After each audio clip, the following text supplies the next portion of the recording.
Hello, everybody. It is me, Pacific. I got to thinking about something, and this is important because if you all listen to what I have to say, I know you will agree. Do you notice in our American culture and in our day and age that a lot of the problems that we're talking about all have to do with the fact that we operate on our feelings and not our intellect? I have viewers write me often saying how intellectual I am, and yet I admit to my viewers that it is so often very hard to operate purely on intellect. Why? Because we have those awful things called feelings that get in the way. Let me give you an example. The other night I was driving home, not in the bus, but in my truck. I made a turn on an on-ramp where my lane is a through lane. I don't have a yield or nothing. Solid white line to the left of me. It doesn't start becoming dotted until 100 feet up, which means vehicles cannot get into that lane until the solid white line ends. It's rush hour, and people tend to panic. They want to get over, so they jump over that white line. I come around slowly. I see that cars are already merging on. I give them the grace they need. And as I'm coming around, white Dodge pickup jumps that white line, and he just starts moving over right next to me. I laid on the horn. He doesn't do anything. He just barges over. What did I do? I laid on the horn. His hand goes up. I assumed he flipped me off. And I thought, you know what? And I just put my high beams right on all his mirrors. Of course, these new vehicles today have bright lights, so mine are nothing compared to what they can do. And I didn't see, but on the side of his truck was the small little logo of his business. And I thought, darn, I wish I could get that number. And while I was sitting there, I didn't tailgate him or anything, but I thought, you know what? Emotions. Now, some of you viewers will go, gosh, Pacific, you really got mad. Please understand, viewers, I deal with this all day long. And in all of us, there's a strong sense of justice, right? First of all, the guy didn't have the right to do that. He could have put his turn signal on. He knew that I had a through lane. Why does he think he has the right to cut off traffic? Even me, I will always put my turn signal on. The only time I start getting mad is when I've got a legal lane change available and car after car after car is not going to let you in. But I will not barge into somebody and threaten like I'm going to hit them because I think, oh, they're not going to stop. I wait for somebody to show me mercy, and somebody usually does. We talk about intellect. We're very smart, and we can be very intelligent, but think of all the problems that have been caused because people operated on their feelings. Remember the politician, last name of Wiener, posted pictures of his wiener on Facebook? Got him in all kinds of trouble. How many senators, congressmen, police chiefs, mayors, preachers have lost their entire reputation over one moment of fun with a girl? Feelings over intellect. What about feminism? Does feminism operate on true intellectual knowledge? Most people that have intelligence know that it is not intellectually based. Feminism operates on feelings. Guess what else does? The homosexual movement operates on feelings. Guess what else operates on feelings and not intellect? Abortion. And one more thing that operates on feelings over intelligence: evolution. Yes, that is correct. Evolutionists have manufactured false evidence, have manufactured rhetoric that is not based on truth. When you take apart and unpack every one of these philosophies, that the heart of all of it is emotion. I don't want to believe in God, says the atheist, because then that would make me accountable. And that makes me uncomfortable feelings.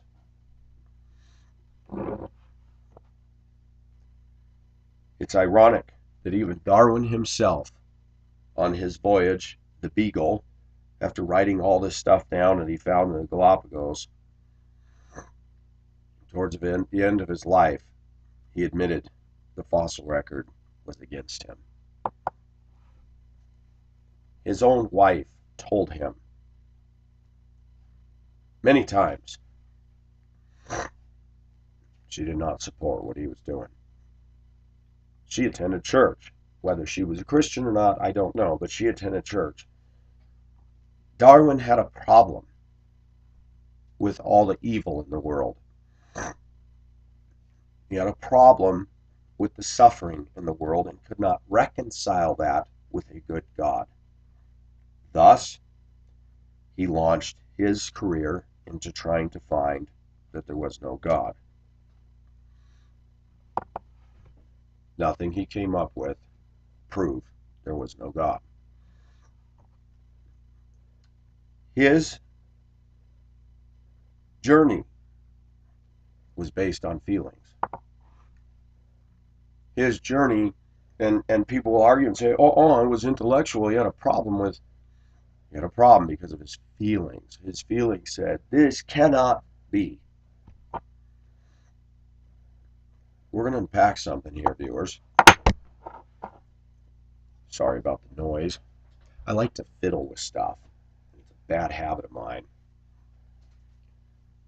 If I was live on the air, I wouldn't be doing it, but this isn't live. Maybe I should assume perfect professional posture. Okay, here we go. Let's spray the hair and let's comb it out.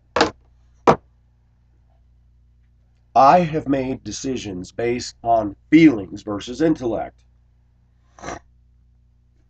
I made a decision to marry my second wife in 5 weeks. From complete stranger she was to me, to marriage. That is not intelligent. 14 years played out of complete misery. And one of the things that so many people in American society do not take into account is the decisions we make have consequences and sometimes long-term ramifications. We are free to make choices. That is a powerful, powerful thing. And Americans value that above anything else. My friend at work, case in point, from the Philippines, has been under the dominating control of another woman. She tells me, I just want my own place so I can make my own decisions, so I can have my freedom. We all want freedom. But then when we get it, what do we often do with it? You think getting in debt is based on intelligence? No, it isn't. Even for a house. Now, there are people that would argue with me about mortgages and stuff, car loans and stuff, but I will tell you something. When you get in debt, you add stress to your life, because then you have another bill you have to pay, and then you always think in your mind, boy, I better not lose my job, better not lose my job. You get into a 15 or 30-year mortgage for a house that hangs over your head like a guillotine. But let's take getting in debt a step further. The subprime mortgage scandal. People that didn't know how to manage their money anyway were given loans. Young American couples who felt, instead of buying a starter home for cheap and fixing it up and moving up the ladder that way, they thought, well, I'm going to buy my dream home now. They reason, he makes $70K, she makes $100K, $170,000 combined income. Not one of them stopped and thought, what if one of us loses that job or both? Ouch. Buying more than they can afford. You know I'm going to get into this. You know Pacific can't do one video without leaving SUVs, sport utility vehicles, alone. Tell me the intellectual intelligence behind buying SUVs in Tennessee, in Los Angeles, in Baton Rouge. No snow, but we got to have four-wheel drives. Tell me that that's ruled by intellectualism. The modern day lust and quest for materialism is the height of anti-intellectualism. The obsession with stuff. Because if you were to rationally think this out intelligently, you'd say, you know, I'm spending my hard-earned money. Today I have, tomorrow I could be lacking. Bank account, funds. And when economic hardships come on a nation and on an individual, that motorhome you can't afford to drive, and you spend $100,000 for it, that sits and rots in your driveway, have fun trying to sell it and get what you think it's worth. Right now, more than ever before, America is being driven by feelings. Remember in the 1970s, people? I know, I'm dating myself. If it feels good, do it. You deserve a break today, says the old McDonald's commercials. Everything catered to feelings, nothing more than feelings. And the truth is, if you watch advertising, they know this. They key in on it, they focus in on it, and they use manipulative things to do. Because nobody else is going to respect you. You need to respect yourself. Don't delay. Limited financing right now on 2014 Land Rovers. What possesses somebody to buy this vehicle over this vehicle? How many people stop and look at a car or a pickup intellectually? Look at pickups today. This is a Pacific opinion. I realize that. I don't know one pickup out there today produced today, 2014, that's good looking. Why are the guys buying these things? They're ugly, 99% plastic, interior, plastic, exterior. As a friend of mine in Washington said, they look bad ASS, but they're all plastic. Toyota Tundras build, bigger than normal looking bodies, poofy fenders and everything, and you look at the gauge metal and this and that, it's like, are they really getting a tough truck? People buying new pickups every 2 years. I remember in the 60s, 70s when people bought vehicles, most people kept their pickup trucks till the wheels fell off of them. When I drive home every day, I'm amazed, even here in Colorado, comparatively, there's not a lot of 18-year-old or older pickups running around. There are old pickups, but percentage-wise, minuscule.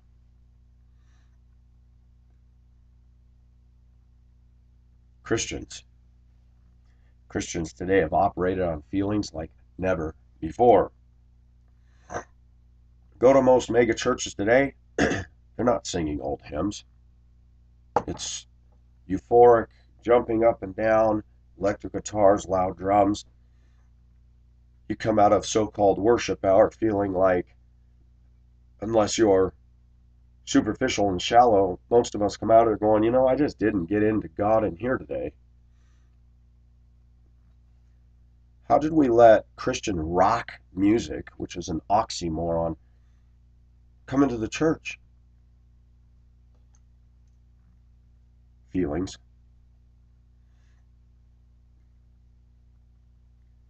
We got people like Rick Warren, Joel Osteen,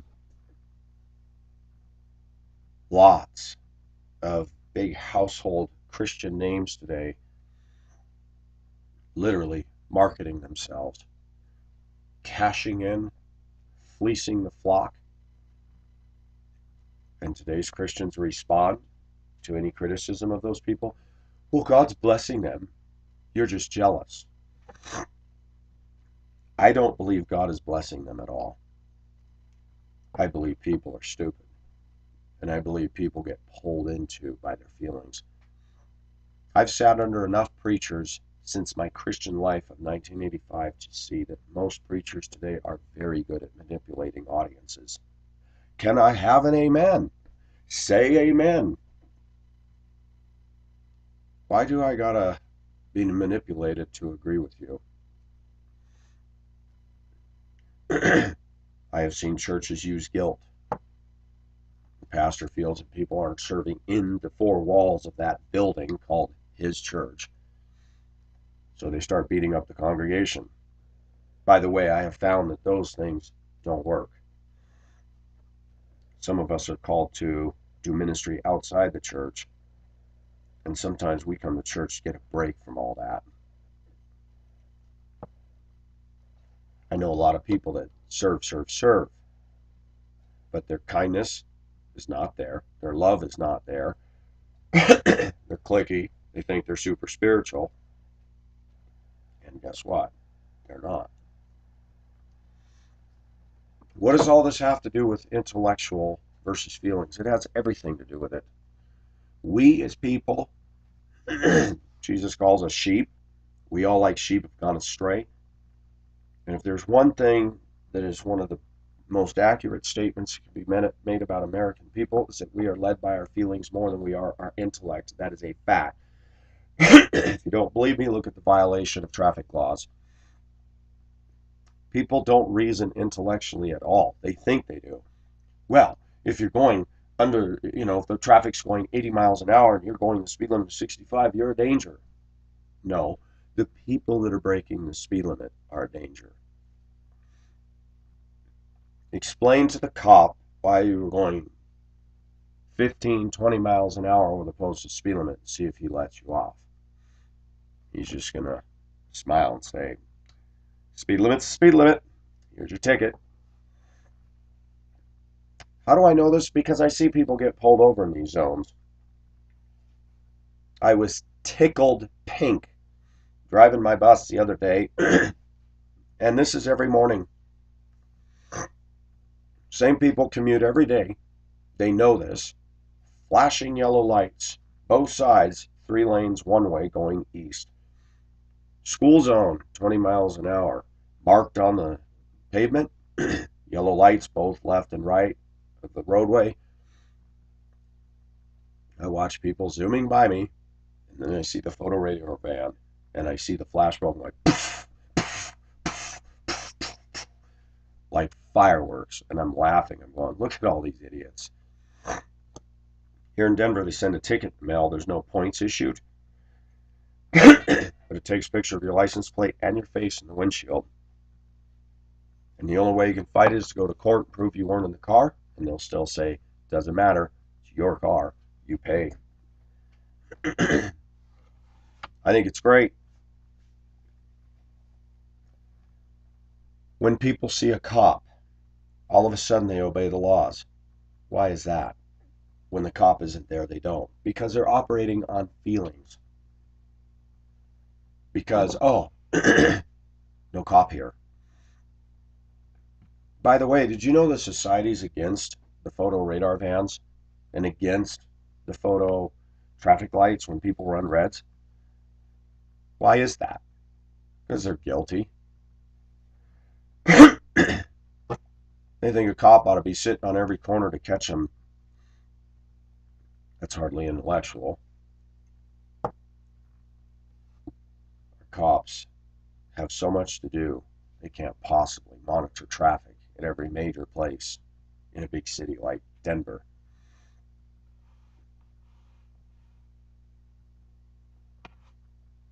What causes people to waste their money? Spend gargantuan sums for gourmet this, gourmet that, designer foods, designer coffee, in designer SUVs and designer houses. Feelings.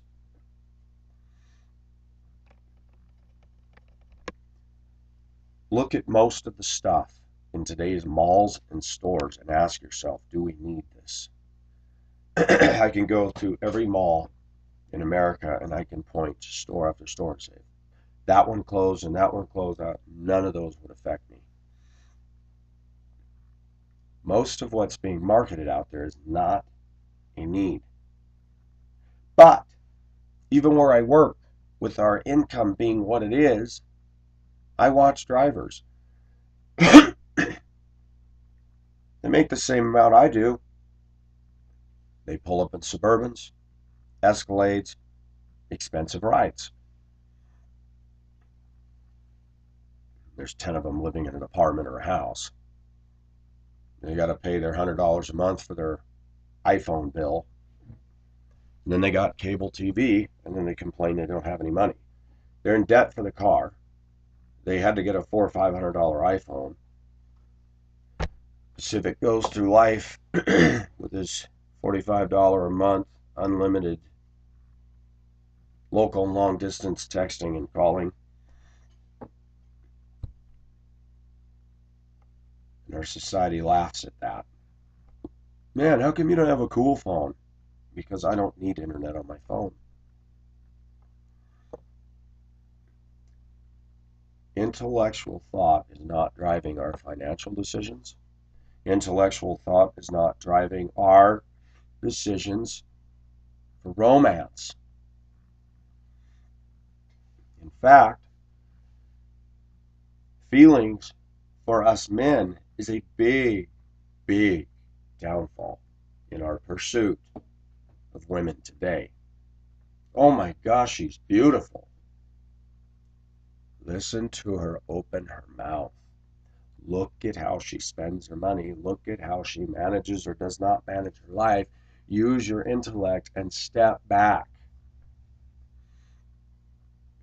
Let's go another step further. Today's feminists, often seen as rabid, angry, militant. I don't see intellectual with that. I see feelings. I see runaway emotions. I see anger. I see rage. Am I speaking truth? I think so. The homosexual movement. Is it intelligent for two men to think that it is God's design? Sorry. This and this go together. This and this. That's not rational. But their feelings get in the way. But we can have love for each other. Can you really? I'm going to tell you something I told a friend of mine just this week. The gay, lesbian, transsexual, bicurious lifestyle is a lie. There is no love in this lifestyle. Because they've already crossed one line and said, I don't like heterosexual, I like same-sex. The next domino to fall is faithfulness. Most lesbians I know and most gays I know are screwing around even on their own partner. And people will argue and say, well, I know couples have been faithful, so that makes it right. No, it doesn't. The entire gay agenda is not driven by intelligence. You can't promote family. But they'll say, well, we got population issues. We need to change it anyway, okay? So if all the men became homosexuals and all the women became lesbian, guess what happens to society? No kids. No carrying and passing the baton.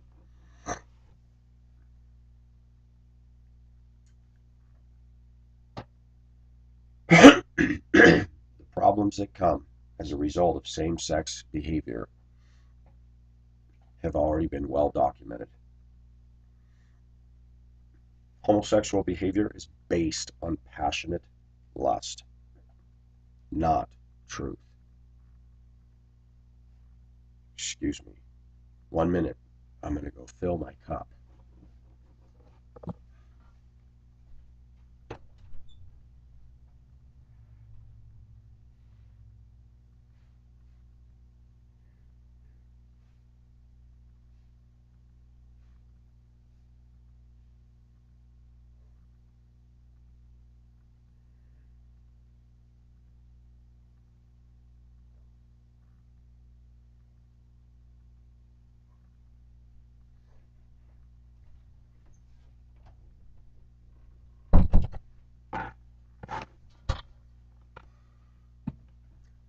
I wish that this video program I had a pause button, but it doesn't.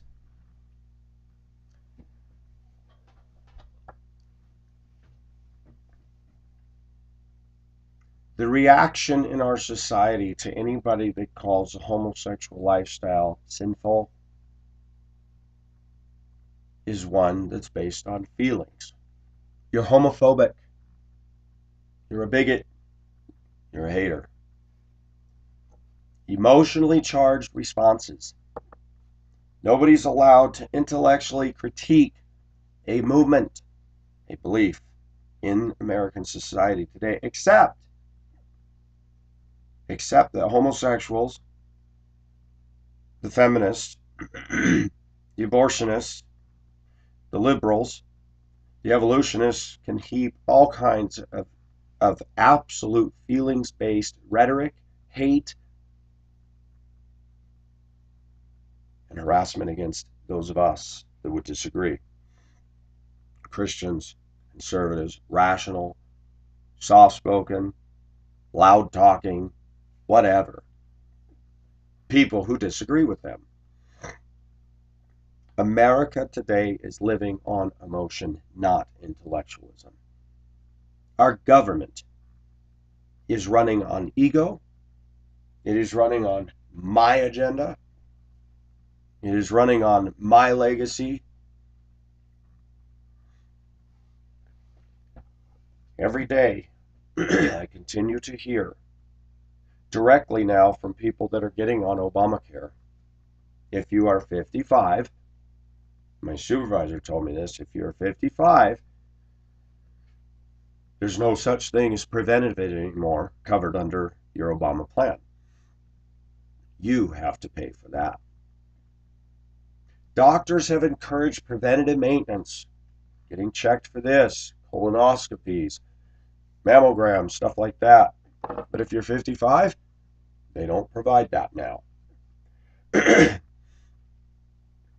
insistence that Obama has used to ram through a healthcare agenda that has not been well thought out, that's just impinging people all over the place. Let's find them. Let's punitively go after everybody that doesn't get on board this train to nowhere. You tell me that's intellectual? Some of you will spend the time writing me saying, oh, well, this was planned. Of course it was planned. Of course there's intellectual people behind all this saying, we can take control right out of Americans' hands. Where the intellectualism is lacking is in the people who voted in this foolishness.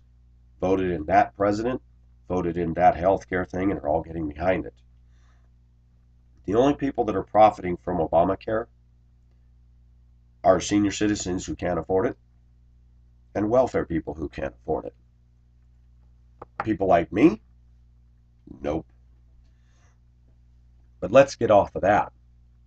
Let's talk about preachers today. When they become popular, what is the first thing that happens? They move from shepherding their flock to writing books to having TV shows, and I'm amazed that they have all this time to do this. Let's take Dr. Charles Stanley. Most people like him. He has some good things to say. He's got pictures from all around the globe. So he obviously has plenty of time to travel and take pictures all over the place. I mean, Iceland, Europe, everywhere. Number two, he's got a church that is huge, yet he has time to write books, write for his In Touch magazine, TV broadcasts, all this. And then I go back to Duluth, Minnesota, with a congregation of 125, and the pastor says, I'll tell you what, between visiting shut-ins, people in the hospital, dealing with funerals, counseling people, I don't have time to write books and do all this stuff. How come these people do? We've seen a shift in America where now we're paying, and Charles Stanley, check it out, makes $200,000 a year.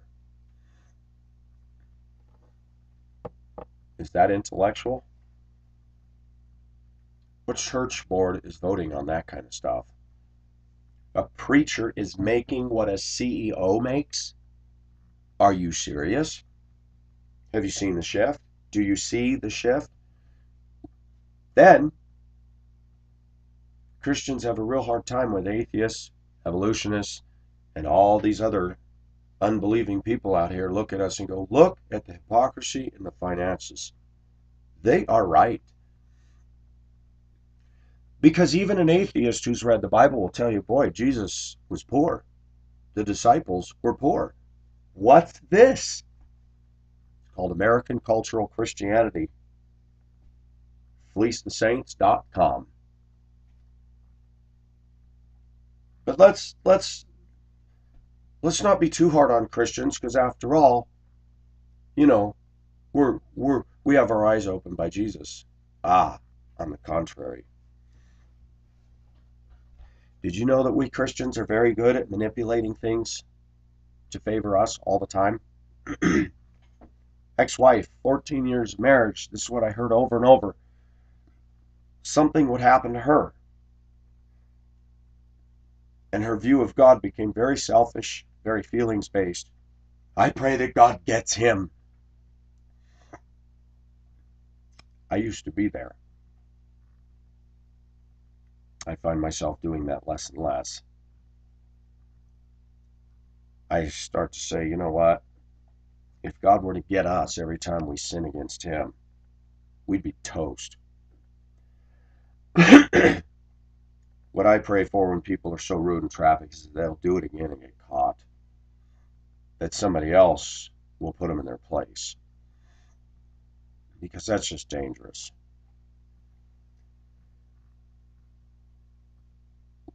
Christians today, and we're all guilty of this, guys and girls. Bible says to avoid the appearance of evil. We don't even obey that anymore. Bible says not to have sex before marriage. A lot of us don't obey that anymore. We move in with the opposite sex and we rationalize it away. We have boyfriends move in, girlfriends move in, and we think that God's going to bless that. He will not. God will never bless us walking outside of his known and revealed will. I'm reading that right now in the book Dug Down Deep by Joshua Harrison. He says, so many Christians go through life in America, I want to know God's will for my life. And what they're talking about is career path, where to go, what house to buy. It says, actually, we're not even ready for that. God has revealed to us right in his word. Put on, therefore, beloved, mercy, kindness. Abstain from sexual immorality. How many of us do it? How many of us obey the known, revealed will of God in the New Testament? As Christians, how many? That's my point. We operate on feelings more than intellect. What does the Bible say? Thy word have I hid in mine heart that I might not sin against thee. How many of us will spend hours on YouTube, hours on movies, hours on gaming, texting, playing with our phone? How much labor do we devote to buying that SUV? How much time does a Christian spend in God's Word, the Bible? How much? compared to all that. It's like a funnel. There's the wide end, and there's a little teeny spout. We pour all this into our life: materialism, entertainment, pursuit of a relationship, our technological gadgets, iPhones, iPads, everything. Then some of us might go to church on Sunday and might do 1 to 2 minutes of collective Bible reading a day, if that at all. Some people don't read their Bible the entire week. And we expect, out of all that crap that we poured in the top of that funnel, that when it gets down to the bottom, that all this godliness is going to come dripping out of there. Are we serious? We live in a society that is just blitzkrieging us with, you got to have this, you got to have that. We live in a society that is fraught through with lies pushed from the educational institutions of our land.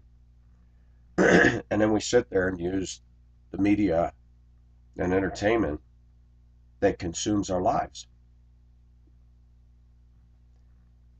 I'm guilty too. Most everything we do is based on our pursuit of what feels good for me. That's a fact. Why do you think so many relationships in America are getting into so much trouble? Because they marry based on feelings. We let Hollywood set the standard. Hollywood is working on feelings all the time. They don't show a middle-aged balding guy with a big gut walking on the beach now, do they? I got that from somebody else. That's not my original. Somebody wrote that to me. No. They show a lustful image of a woman, tan shoulders, nice endowed, stuff poking through, and that's what we see. And then we all believe, I too can have that. How many of us have spent energy trying and pining away for that image in our mind? I'd say most of us guys have. What are we seeing today? We're seeing men disillusioned with the fact that they can't get those kind of women, number one. We're seeing men waking up slowly, tortoise slowly, to a depressing reality. That today's American women are truly living on emotionalism and no intellectualism at all.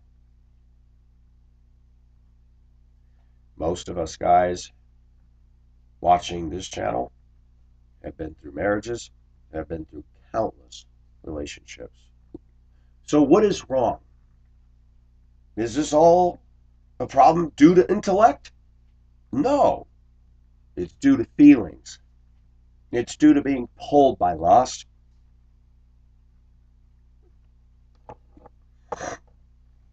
The reason most marriages fail in the United States is once you have somebody move in with you, there you are, and there she is. Get up in the morning, you suddenly realize, oh, she doesn't smell so good today, and he doesn't smell so good today, and hair's a mess, and oh, I gotta go to work.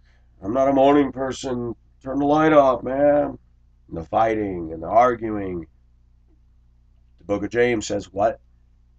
From whence cometh wars among you? You fight, you kill, you covet, you cannot have. Why? Because basically you can't get your way. And the biggest problem in marriage today is it's all about what I can get out of it. Look at American women on dating sites. I'm the queen, I'm the princess, you're my subject, and you'd better give me what I want. Narcissism is not intellectual. Selfishness is not intellectual at all.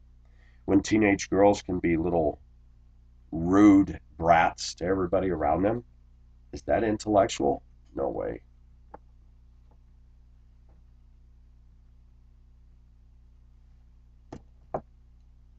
How is it that we men have let a woman's scantily clad top attire blind us so much to the reality that just the fact a woman's dressing that way ought to tell us everything about them right now? That they're not intellectual. That they're playing the only card they have, their sex appeal. When are we men going to stop being led by our penis? I know, some father and son somewhere, somebody just about choked on their coffee when I said that and laughed. That's good. Isn't it truth? That thing between our legs, man, sometimes can be bigger than a nuclear-powered submarine. Wow, I can't stop. Sorry, I have to bring some humor into this because the subject I'm talking about is serious. We're pigs. We are led by our phallus. We are led by that rod between our legs to make so many decisions that are not intellectual at all. Can I say something profound, American males? Our penis doesn't have a brain. Remember the stupid show Pinky in the Brain? Maybe they ought to have one called Penis in the Brain. Do a little thing with a little penis walking around. Going, ooh, cute. Brain says, hold it, wiener. You've done this before. Oh, come on, this is fun. Last time you did this, you had 14 years of a bad marriage. Whatever. You know, we could make a cartoon about that. In fact, I ought to market that idea. Totally crude. People, oh, the Christians would scream and yell, that is just terrible. The problem is little kids would watch it, and that wouldn't be good. But why not? Why not have an animated penis that walks around and then a brain? You know, kind of a pinky-looking thing with a big head. And the brain always telling the penis, hey, you gotta operate on intellect here. I tell you what, do you know how many Americans would watch that show? It'd be off the charts. Why?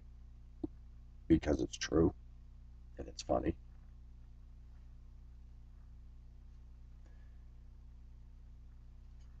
I'll tell you how I know that feelings is ruining us as people and getting us into hot water. I talked about environmentalists the other day.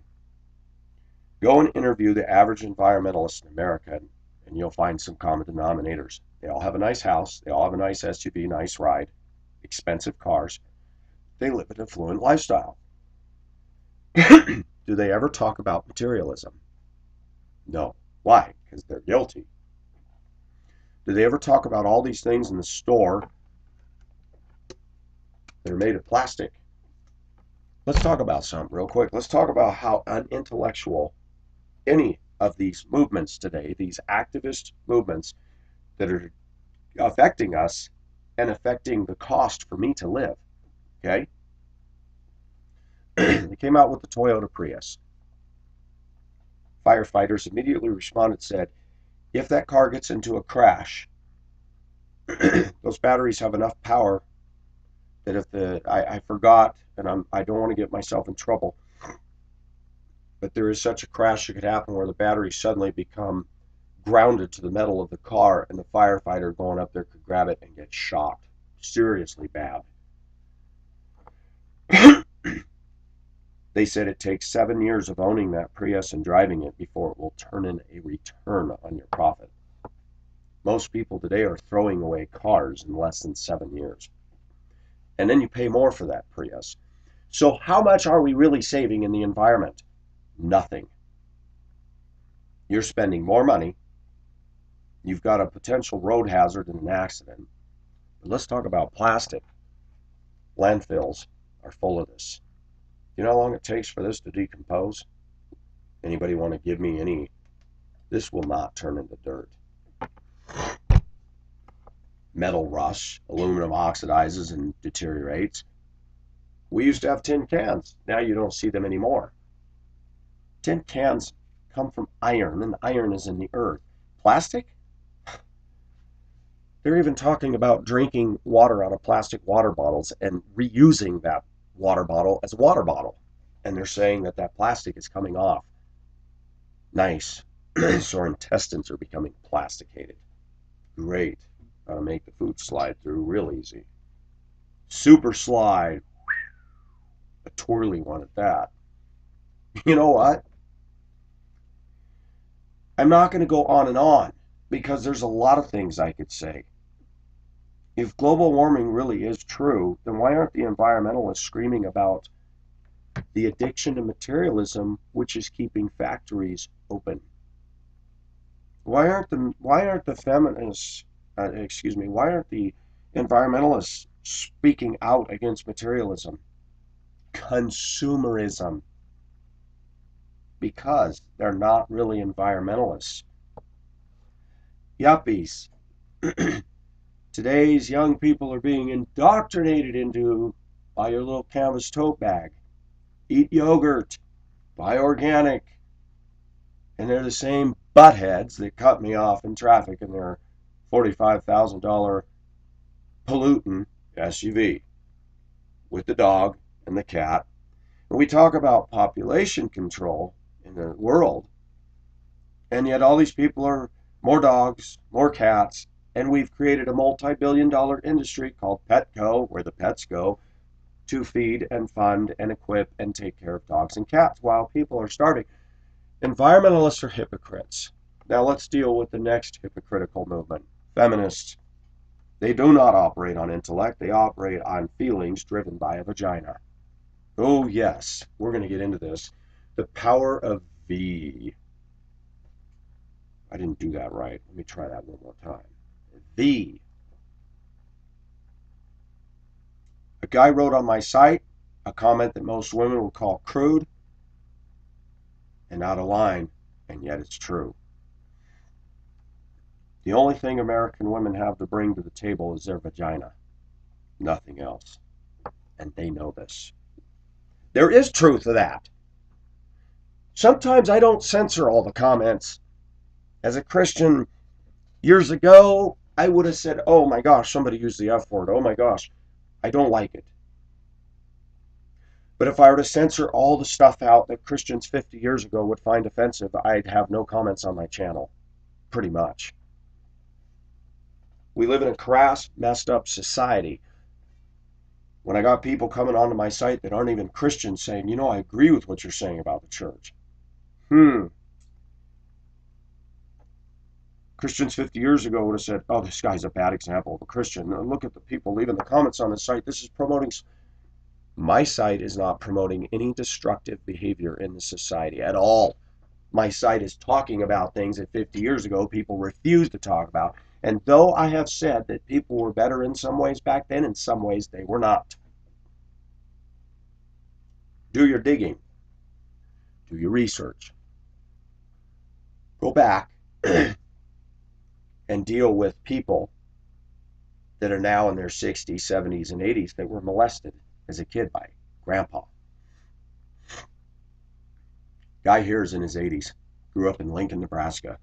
Said he was roaming the neighborhood with his buddies, saw an old man on the front porch, probably the grandpa, and he said he was holding a little girl on his lap and his hands were all up her shirt. And I said, did you do anything about that? Did you call police? He says, we didn't think like that back then. I just thought, well, he's having a good time and that's just totally wrong, but you just looked the other way and went on. That's the way the old people dealt with problems. Lady of the house here. Molested by a black servant.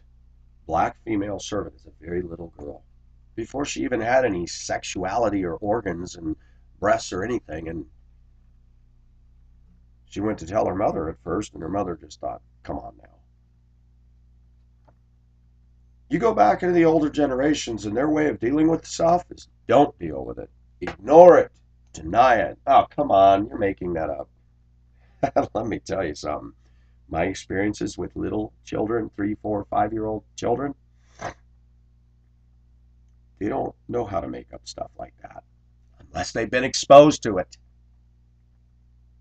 So when your little girl comes from seeing grandpa or uncle and she's starting to go like this and playing down here and doing things like that, you might want to go, is something going on that I don't know about? Because little people like that, they're too little to make up that kind of stuff. They just are. Unless they're in an environment with today's feminists where the feminists are always telling their daughter, if anybody touches you, anybody does this. And there's that danger too. Told you last year on my middle school route, walking down the aisle, put my hand on the back of one of the seats. Another girl's hand brushes mine. She goes, "You touched me. I'm going to sue." I smiled and I said, "Please do. And make sure you ask for the video that showed your hand bumping mine when I had it on the seat. That my hand was in the gripped position on the seat back, not going like this to your hand." She shut up. Today's girls are being primed to look for every opportunity to find unethical behavior by any of us in authority. It is a dangerous world out there. People have lost their jobs over allegations that were baseless and untrue because a teenage girl went home and told mommy, and mommy, instead of operating on intellect, just went off like a Roman candle. Is it intellectual? What I talked about is going on in my very own workplace. Women getting away with murder. I could do another whole video on just what I've seen happen this week alone with my friend. More problems have developed. Her driver, she's a para-professional on a bus. Her driver yesterday, my friend walked up, was going to say good morning to the driver. She didn't even get a chance. "Oh, I noticed you don't talk to me anymore." But you were talking to me and another guy, and she said, "You know what? I don't feel well today." She lied because she's afraid. Loudmouth Hispanic woman who waits until they're out of the building and off camera range to start lambasting my friend. Then she goes to get on the bus to do her morning stuff. The driver has to check the bus. She has to check inside stuff. She didn't even finish. The driver puts it in drive, pops the brake, and jerks the bus and almost knocks my friend over. She texted me later and said, "Good thing I know how to keep my balance." She sent me many texts. Let me read you some of these. Let me tell you.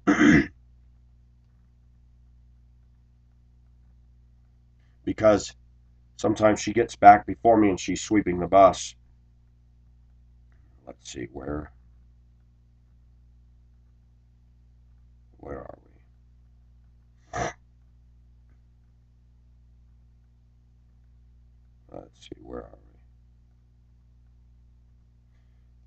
I can't mention the name, but she sends me a text. "Did you talk to so-and-so?" That's her driver. And I said, "No, not at all. Why?" She's bitchy to me. Again, she said, "Why I don't talk to her." I said, "I just don't want to feel talking this morning." "I'm doing my child check. She drive too rough." The driver hadn't been doing this before. Then the driver's driving in such a way to try to knock her down. The paraprofessionals are allowed to walk up and down the aisles and check things and stuff like that. Good thing I know how to balance myself inside the bus. Now we're heading to our second segment. Now, you may ask, was I texting while I'm driving? No. I was done. I got back to the terminal, and then I checked my text, and all these were rolling in. So my first text is, no, I didn't talk to her. And then I'm responding to all these texts. She was done, and sometimes we do have paras that when there's no students on and they're writing back because they're seated in the bus and they're officially done until they get back and they got to sweep, they will often text. "Okay, see you there at break room." And let's see. "Now she leave me while I'm sweeping the bus, so I didn't sign the paperwork yet because she left already. The para has to sign a driver sheet, and she's on a different bus in the afternoon, so she has to sign the sheet, otherwise she doesn't get paid. The driver got off the bus and left.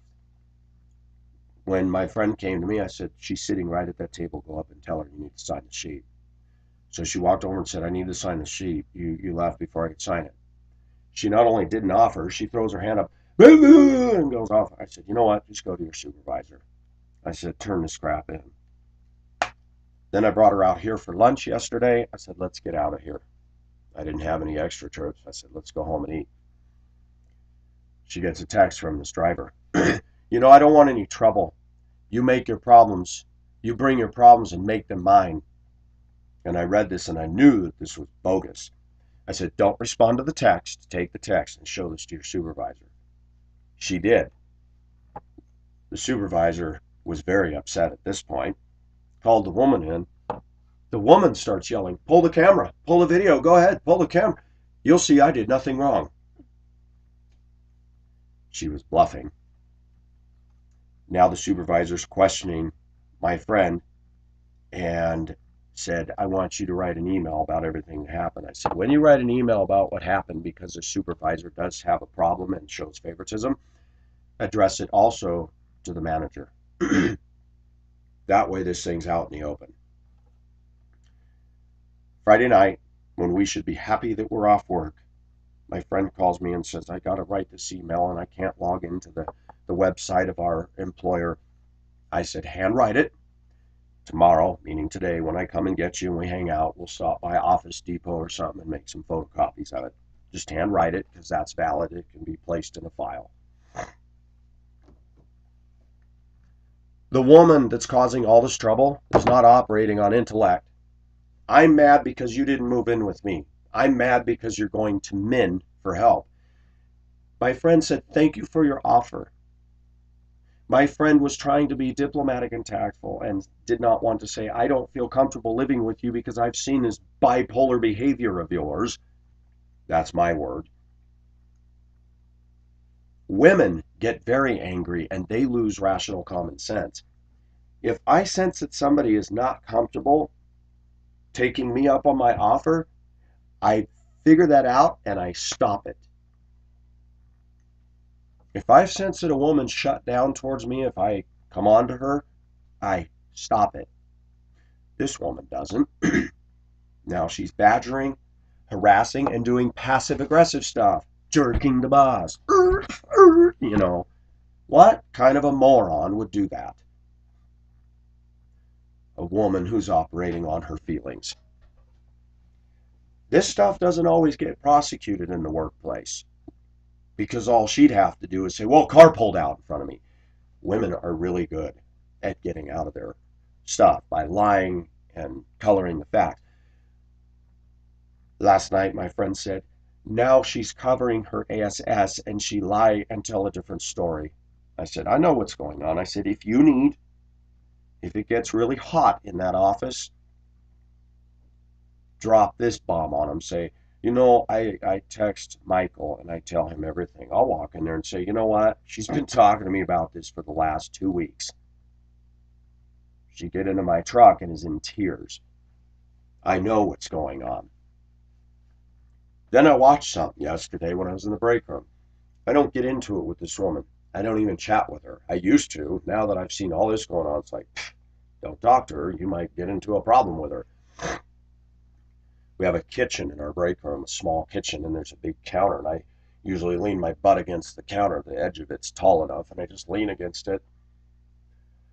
And I look out over the whole break room, and I've found that it's a Pacific's way is I like to go into a room and sit in the position where I can see the whole room, see who's coming in the door. Today, that's kind of important. You don't want your back to trouble. So I try to stay in an area where I got a good view of the break room. We got hotheads in there, and if something's going to happen, I know where my exits are. Go that way, and go that way, and that way, and I'm out of here. This driver is sitting next to another driver who, in the past, has been friendly to me. I've never had any issue with Hispanic women. She's sitting sideways with her back to me, and her head's going bouncing all around. And I'm just scanning the break room, just kind of not staring, because now that has become such an issue now. Not, I haven't been accused of that, but people are going in saying I'm getting dirty looks, and it's like now everybody's afraid to look at each other, those of us that don't do anything wrong. And I just scanned, and then I glanced over and I saw the one who used to be friendly to me is looking at me, and another one of them is looking at me, and I just kind of looked over and around, and I thought, yep, she's saying to her, yeah, well, my friend, she's probably saying, my friend, name withheld, the Filipina, she go to Mike and she talked to everybody. She doesn't know what all's been said. You know, so much stuff is built on feelings. A woman's behaving in a bad fashion at work, mistreating another employee. Now she has to lie. Now she's got to tell her friends. Now she's got to color the story her direction. And I'm standing there going, not one of those girls is going to come up and say anything to me. That same driver told my friend, she mentioned me months ago. Yeah, he used to be a real nice guy, and then he stopped talking to me. And I asked my friend, I said, who is this driver you're riding with? Because I don't know of anybody I just cut off arbitrarily. And the other day, when she finally pointed her out to me, I said, I never stopped talking to her. I said, I hardly ever see her. I don't have her number. We never called. I never asked her out, and nothing like that. I just, when I see her, I say, hey, how you doing? And I said, I have noticed when I do run into her that she doesn't even look at me. And I figure, okay, don't be obnoxious. Don't be intrusive. If they don't want to say hi and they don't want to look at you, just be quiet. Women operate on feelings. Women generate trouble on feelings. Women run drama machines. And this is a classic case example. The supervisor's not handling it very well already. But the supervisor's one who has no business in that position. But because she's cousin of the overall manager, well, there you go.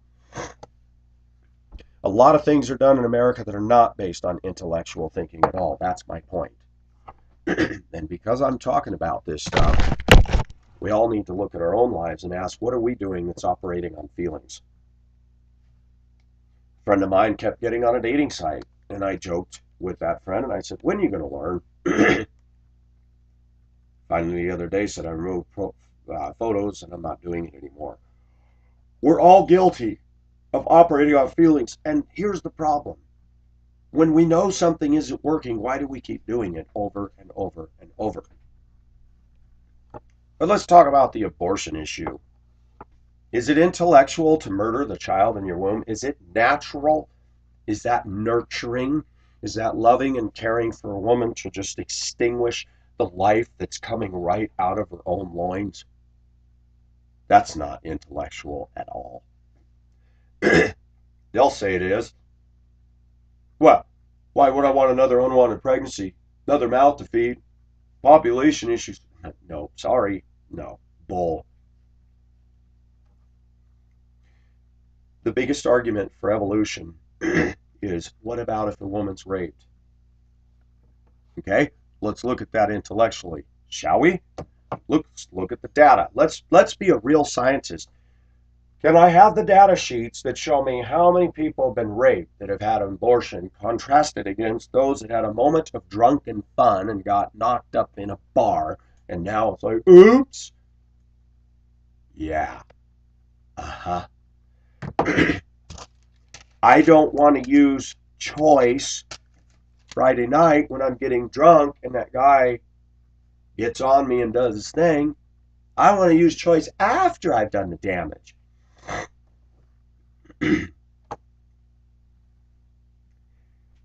One of the hardest things for Pacific is to control my natural sense of justice. When I see people do the things they do on the road, I've said, God, why do you put me in this? I'd rather do videos. It's safe. Nobody's cutting me off in here. Nobody's tailgating me. It's easier to be in control of my emotions when I'm in a controlled environment. You get out there with all those moving parts. Oh,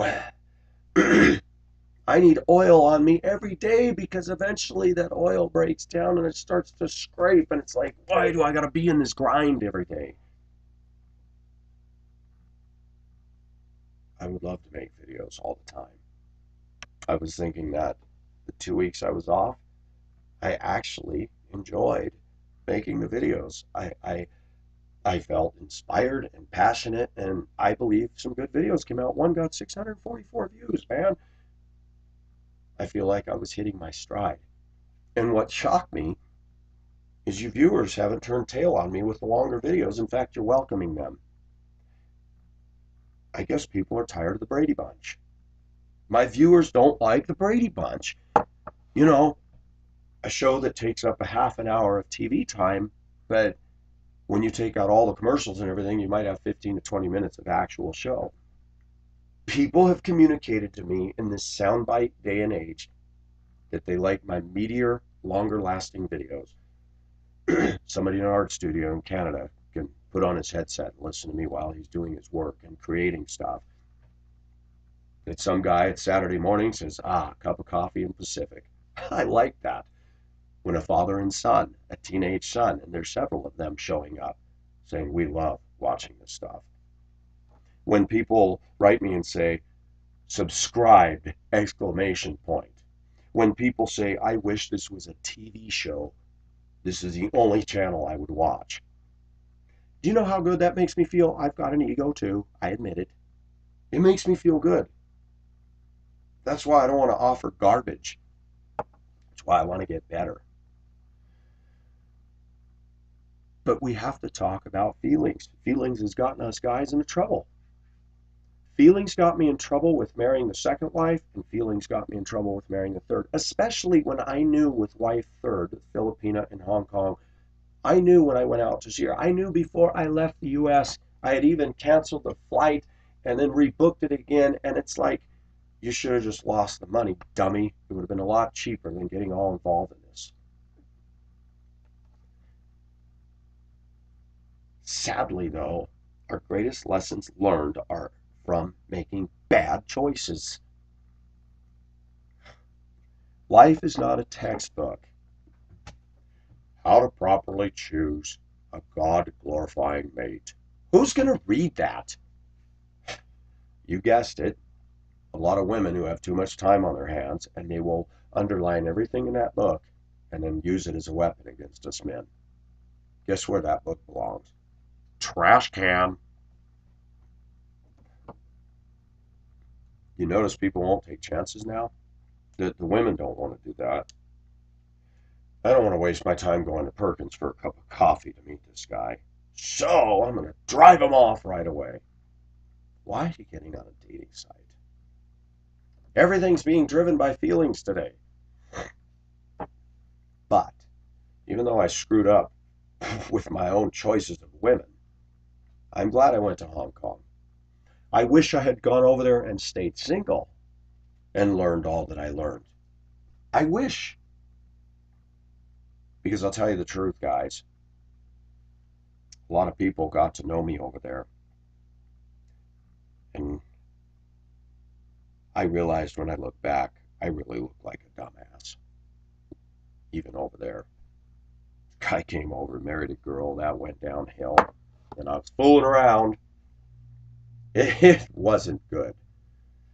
I don't want to paint a picture that I was this stallion over there.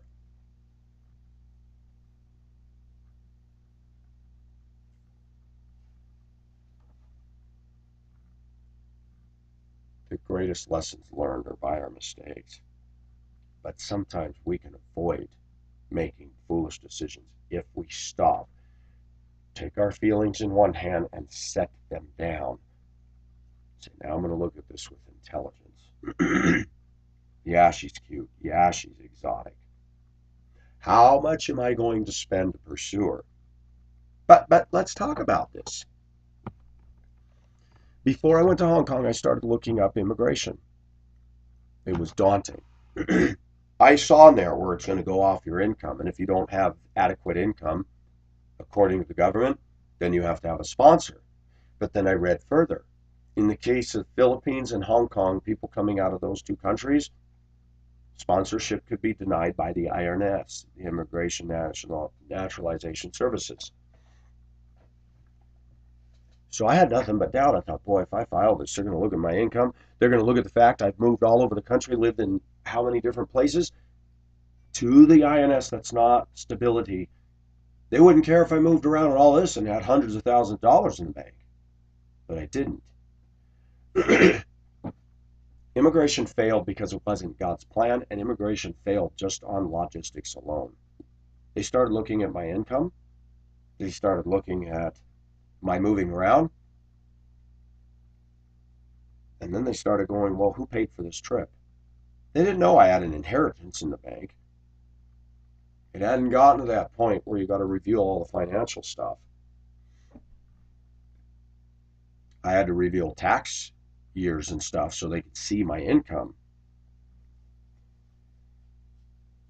For those of you guys that are making a simple living, do not go over and go find a wife, because it will get shot down. You better be making $50,000 to $100,000 a year if you're going to get involved with somebody, or be in the military, because people like us are not going to just get somebody. But I kept charging along because I wanted to believe in something. The problem is, men and women, we make decisions based on our feelings when the truth is staring us right in the face. Let me tell you how manipulative Beth was. She said, that is not her real name, by the way, that is her nickname, so I'm safe. That is the name she preferred to be called by, but that is not her legal name. Her name is a name that is not common with any of you. Named by her father, who was drunk when he named her. That wasn't very nice.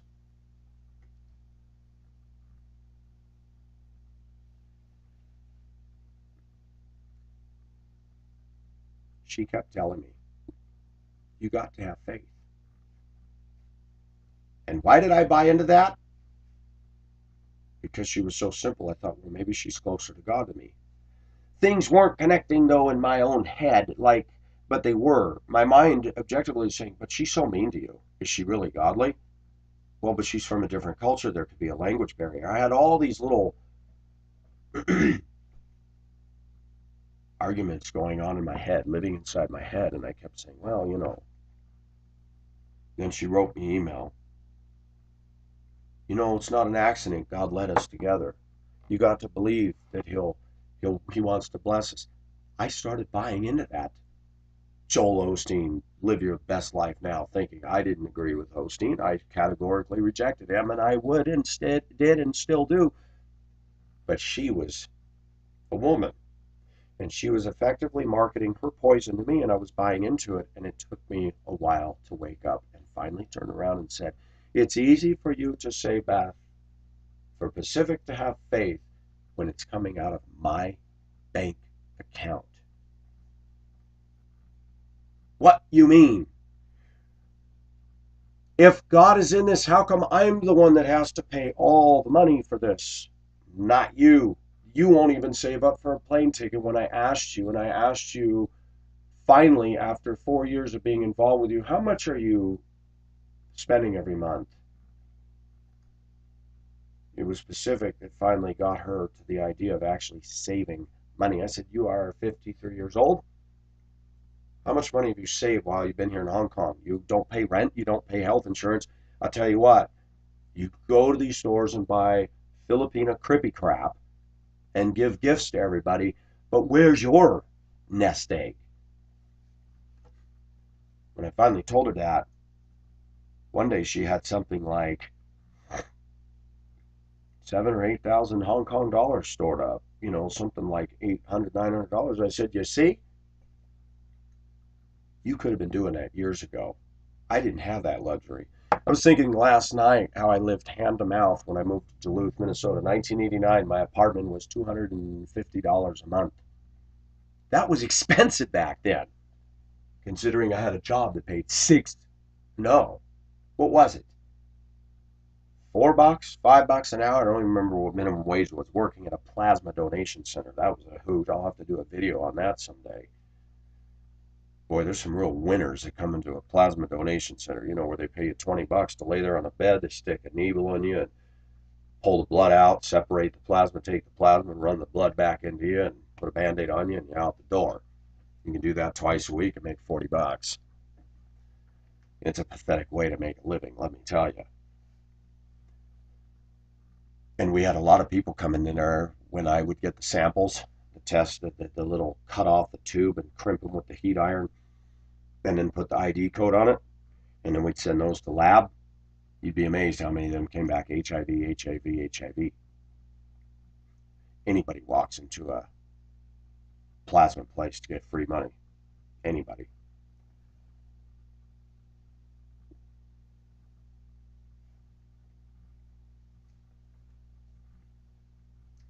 I was living off my income. I had no extra money to buy. Okay, I didn't have cable TV. I didn't even have a phone then, not even a landline. I had sold my van. I had enough for food, my $5 a month gas bill for my stove, my $7 a month electric bill for, what was it, Minnesota Power, and I made it by the skin of my teeth. Most Americans never lived that way. Get into debt. Monday, I have an interview at a Colorado Christian University to talk with an admissions person to say, what do you got? How much is it going to cost? I have absolutely no faith that this is the direction I'm going to take, because it's going to take student loans to get me through school. And I've already said I'm not getting student loans. I'm not getting deep into debt and living on borrowed time in hopes that in 2 to 4 years I might have a job. No way. I say that to my viewers, and many of you go, come on, Pacific, you could shine. Yeah. What if some bad health befalls me in 3 years and I've got $100,000 in debt? You think they're going to just let that go? The Bible says, give us this day our daily bread. You know what that means? We ask God to supply our daily needs. I do not believe it is God's will for Him to supply us loans.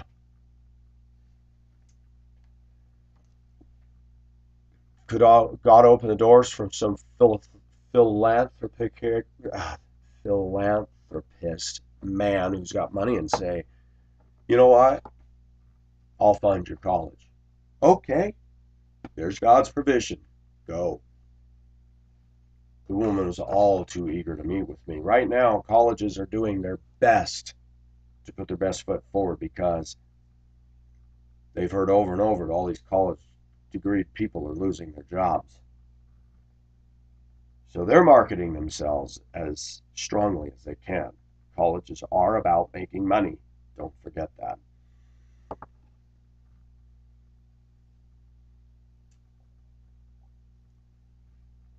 What does this have to do with feelings and intellect? Most Americans don't live within their means because that doesn't feel good. But I want that new car. That new car just looks good on me. Yeah, so does the bill that you got to pay every month, right?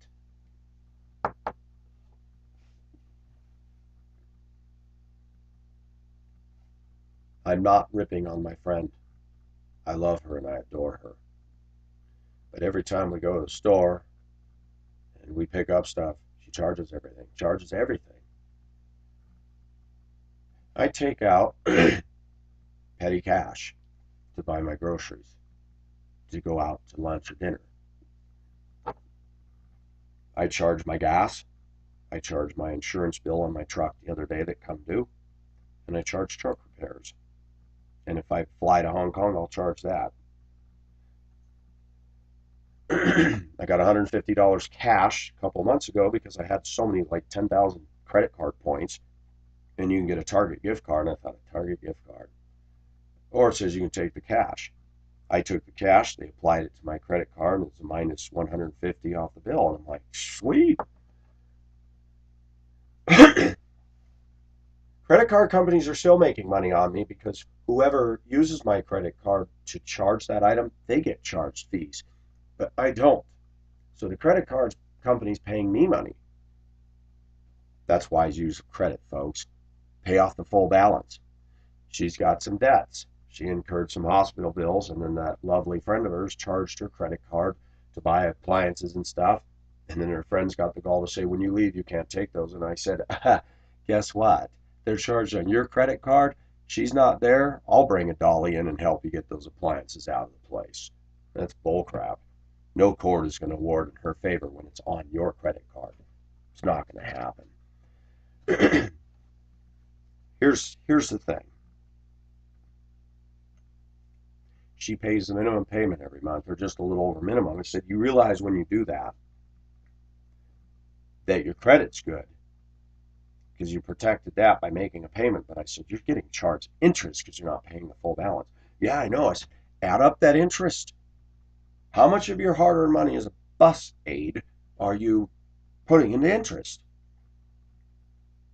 I said, if we do get a place together, the first thing I'm going to do is help you get that problem cleaned up because you're not going to be able to soar at all with that hanging over your head. And she agrees.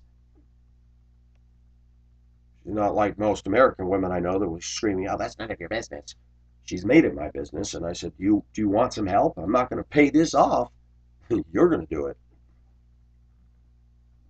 And I'm going to ask you questions. Do you need cable TV? Well, no. Yeah, that's $60 to $100 a month. Apply that to the payment. Feelings is driving our stupidity. Women, men, buying all this stuff they don't need, deeply in debt, and complaining they don't have any money. Do you need cable television? Pacific operates on this principle: emergency spending only. ESO. ESO is big. When I get into a financial tightness, not making as much money as I want, back in the days, it's like you use your paycheck to buy your staples, food, rent, clothes. Shoot, I remember once a year it was a big deal to go buy a new pack of underpants, socks, and a pair of jeans. I'd do a bunch of extra trips and get a little extra in the till. I went out and bought what I needed. I don't support Christmas, as you know, but back then I didn't have strong views I do now. And the relatives and people I knew were sending me sweatpants and stuff like this. And here I lived in Minnesota, and I never thought I'd see the day where as an adult it's like, oh, I'm so glad they're sending me socks and underwear and stuff like that. I don't have to go out and buy that. When you're a kid, it's like, what did grandma get you? A flannel shirt. I wanted a Tonka truck. You know, when you're a kid, you want the toys. You don't want clothes. When you're an adult, you go, oh, shoot, send me clothes, send me gift certificates to the grocery store. Yeah, baby. Send me a gift certificate to pay my power bills. Yeah. Shoot. Your values change. Americans, individually and corporately as a nation, are in debt. Is that intellectual? No. Living within your means? And they're paying interest on this crap that they buy. Do you need a $400, $500, $600, $800 iPhone? No, you don't. But they believe the lie that they do. And what are women doing on their phones? What are men doing on their phones? Becoming antisocial, becoming retarded.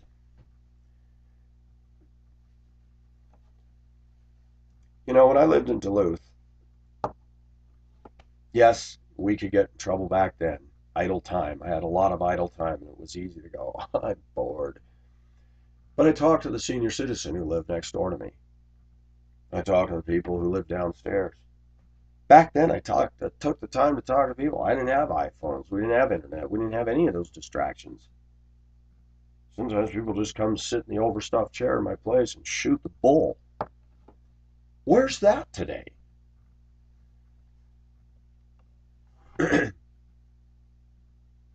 It is not intellectual to be so caught up in Facebook and gadgets and internet and all this, and yet our social skills with each other now, face to face, have taken a dive.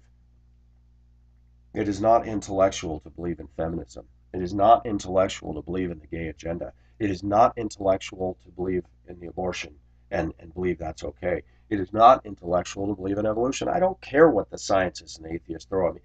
They have built their entire belief system on a lie, on a presupposition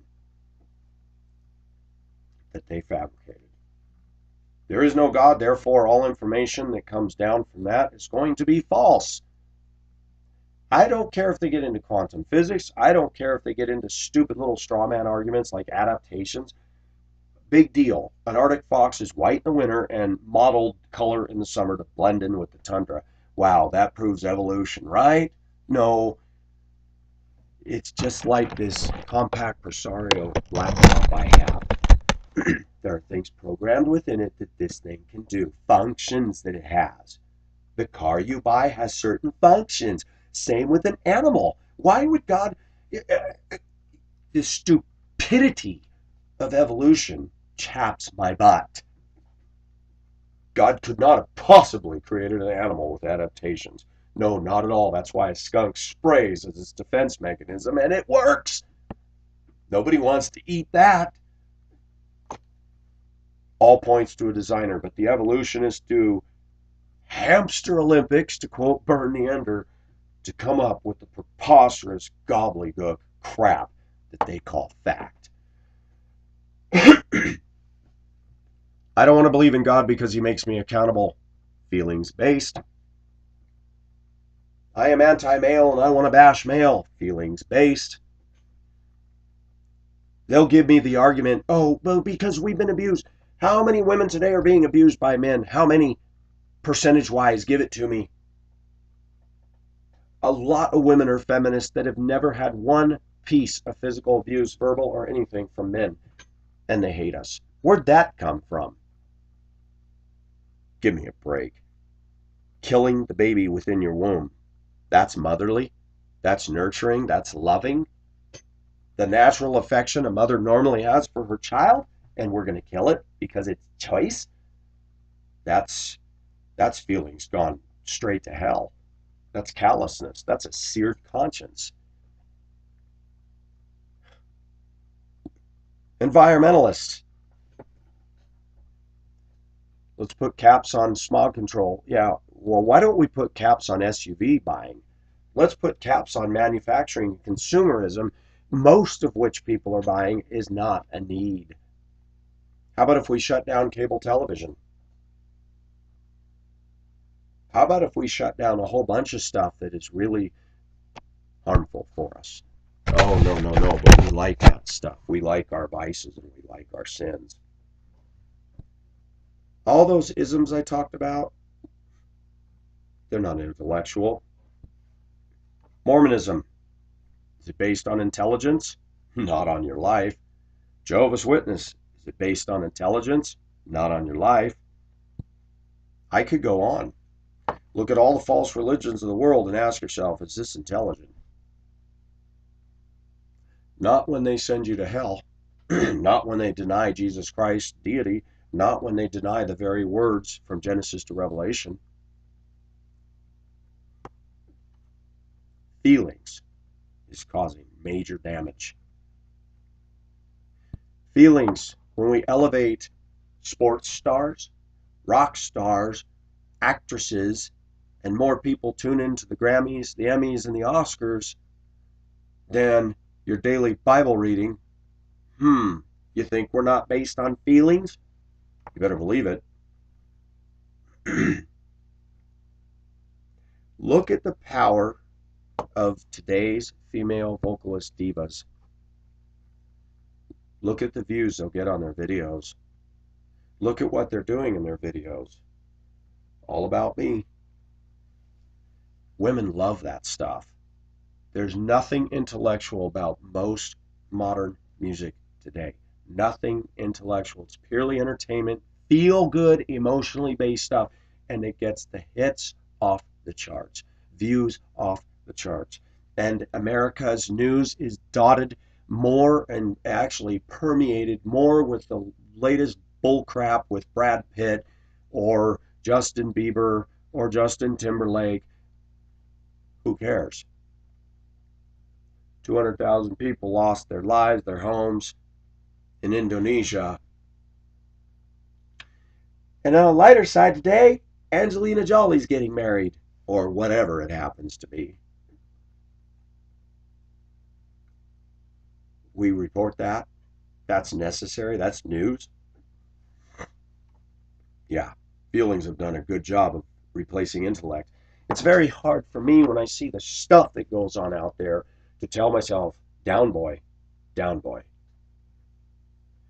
Why do you think road rage is a problem? Well, because we're being antagonized, and if we don't stop and get control through our intellect and say, yeah, that guy's an idiot, but I'm not playing into this. It's hard. It's also hard to sit down. I invited somebody to church.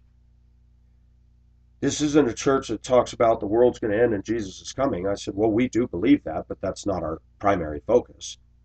Good, because I don't want to go to a church that talks about that. Why? Because it makes you confront your mortality, that you're going to die? Yeah, because it doesn't feel good. We got to stop basing things on what feels good, and we got to start basing things on fact, bedrock. You know, if you're going to build a good building and build a skyscraper, I went in the Sears Tower, Chicago. You got to see the anchor pinnings that they put down deep into the stuff to hold that building up. You don't just go and plop down a building without serious thought. But Americans aren't basing their life on bedrock, are they? The first big trial earthquake that hits this country, you're going to see all this fluff and cotton candy and all the superficial veneer image oriented society crumble to the ground. The wreckage is going to be all over the place. There's a story that backs that up. Jesus says, he who hears these words of mine and basically puts them into practice is like the one who built on the solid rock. He who doesn't builds on the sand, and when the storms beat against that house, it washed away. But the one on the rock stood. We are building our lives on feelings, guys and girls. You better check yourself. God gave us emotions. I believe it was Jay Adams who wrote the book, Managing Your Emotions. It was kind of a dry read, but it's okay to admit that it's hard, and we need to go to God when we're upset. We need to go to God when those people cut us off and say, you know, God, this really angers me, because it is a form of disrespect. It is a violation of the rights that you are entitled to in traffic. You don't have a legal right to jump over that lane, and then you're going to use your truck because it's bigger than mine to bully me. Yes, that bothers me. And I find that it's okay to say that if things get to a point where you cannot handle them, then you need to look at changing what you do. There's nothing wrong with that. We need to operate on intelligence. We need to think things out. Guys, when you chase that girl overseas, when you chase that girl in America, you need to ask yourself some deep intellectual questions. And when your mind has doubts about things, listen to that. But when you make feelings your God and your driving force, you're going to get in trouble. Because then you'll find ways to nullify the Word of God. We're all good at it. We're all very good at it. Oh, I believe God wants me to be with this person. We can save money by living together. If you've got a romantic interest going on with that girl, you better not be living with her, because you're going to head to sin. And you can believe all you want that God's going to bless that. We're slipping, people. We're slipping bad. I see some of my viewers were convicted about what I said about online heartbreaking, America's new addiction. People running multiple Facebook accounts, talking to 10, 15 other women and leading all of them on as if though they're the only one they're interested in, and women doing the same to men. Where is that in the Bible? We need to be careful. Our online activity needs to reflect our online relationship with God if we're online with Him, meaning born again. No, what you do online is not something that can be excused. Well, this is just chat. This is online. No, it's you behaving in a way that is not befitting of your Christian faith. There are some times when I've had to just turn off the computer and go read a book and say, you know what? I'm feeling those urges come across me to lust after pretty women. It's time to shut the internet down. It's time to just go do something else. We have to operate on intellect. Will we always be successful? No. But we need to make steps in fortifying this thing called our mind. And if we are honest American men, we spend more time feeding our penis than we do our head. Looking at images, even me, watching videos where I love the music, and you got some beautiful dame jumping around, and what is it doing? It's not intellectual. It's like, oh my gosh, she's pretty. We have to. So what I do when I like certain music that isn't offensive lyrically, I just put it on another screen and go look at other stuff, and I don't watch her. I just listen to the music. Some music is very good. Just that the women singing it, it's like they really are into showing us how wonderful and hot they are. Men, stop feeding your wiener and start feeding your intellect. Women, stop operating on nothing but feelings and start listening to rational, intellectual stuff, and start proving to us that you're so much smarter than us men by reading Bible commentaries and doing stuff like that. But if you notice all the tabloids, those are not for the men that walk through the checkout aisle. They're for ditzy women. Tabloids are complete 100% pure trash. Oxymoron, pure trash, pure trash. They don't go together, but it fits. Most of women's reading habits, even Christian women, is to the superficial, shallow, plastic, trivial bullcrap that's all going to burn in the end. And if all of us as Christians would start analyzing that all this junk we're clamoring for, all this materialism, I like what a friend of mine said years ago. He lived down the street when I lived out here before. I went to help him and his wife and his kids load the moving truck. They were moving to Kentucky. And I said, wow, you got a lot of stuff. And he smiled and he said, too much. He says, all we're doing is moving the kindling from Colorado to Kentucky. I laughed. I got it. Do you know that most of what we buy is nothing but kindling for when God burns up this earth? Why are we doing that? Is that intellectual? To even become materialist as a Christian man when we see a world dying and going to hell, and we see hunger and we see poverty, and we're just being materialistic gluttons? I gotta have my cable, I gotta have my... What are we doing? Live within your means, save the money in the bank, and when God impresses upon your heart to give to somebody who has a need, do it. Stop building your kingdom. Start building Christ's. Let me tell you a thought that hit me the other day. This is going to be really, really telling.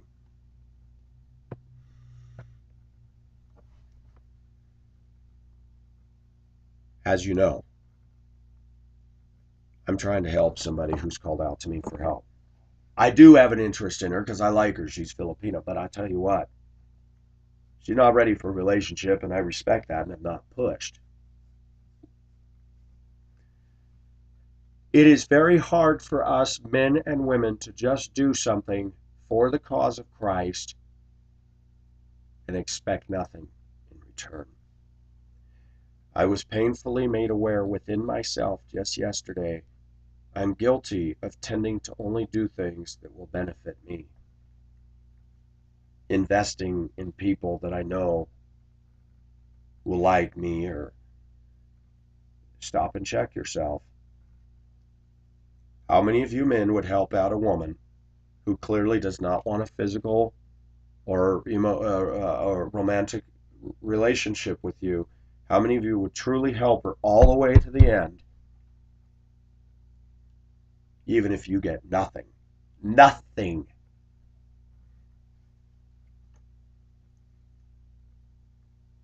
That's a good test, isn't it? It's a good test of where we are as Americans, because we're talking about women, but let me talk about us guys.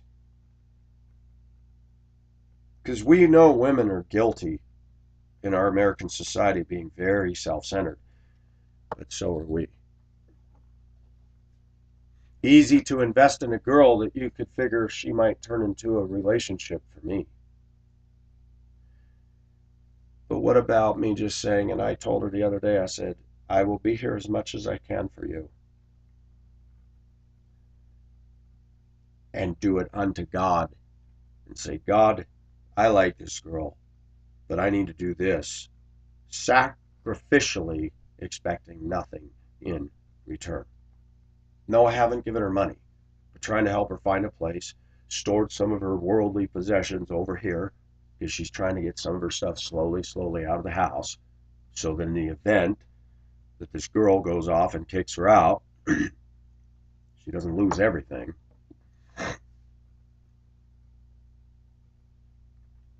And I said, if we can find a place that we together can afford, I'll do it. No, we would not be sleeping in the same bed. Do you know how hard it is for us guys, if we're honest, to give without a motive?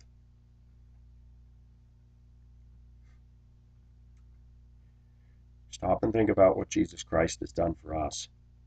He gave his life, and what do we give him in return? We give him our excuses. We give him all our leftover crap. Then we get to the tithe and go, well, I got to give him 10%.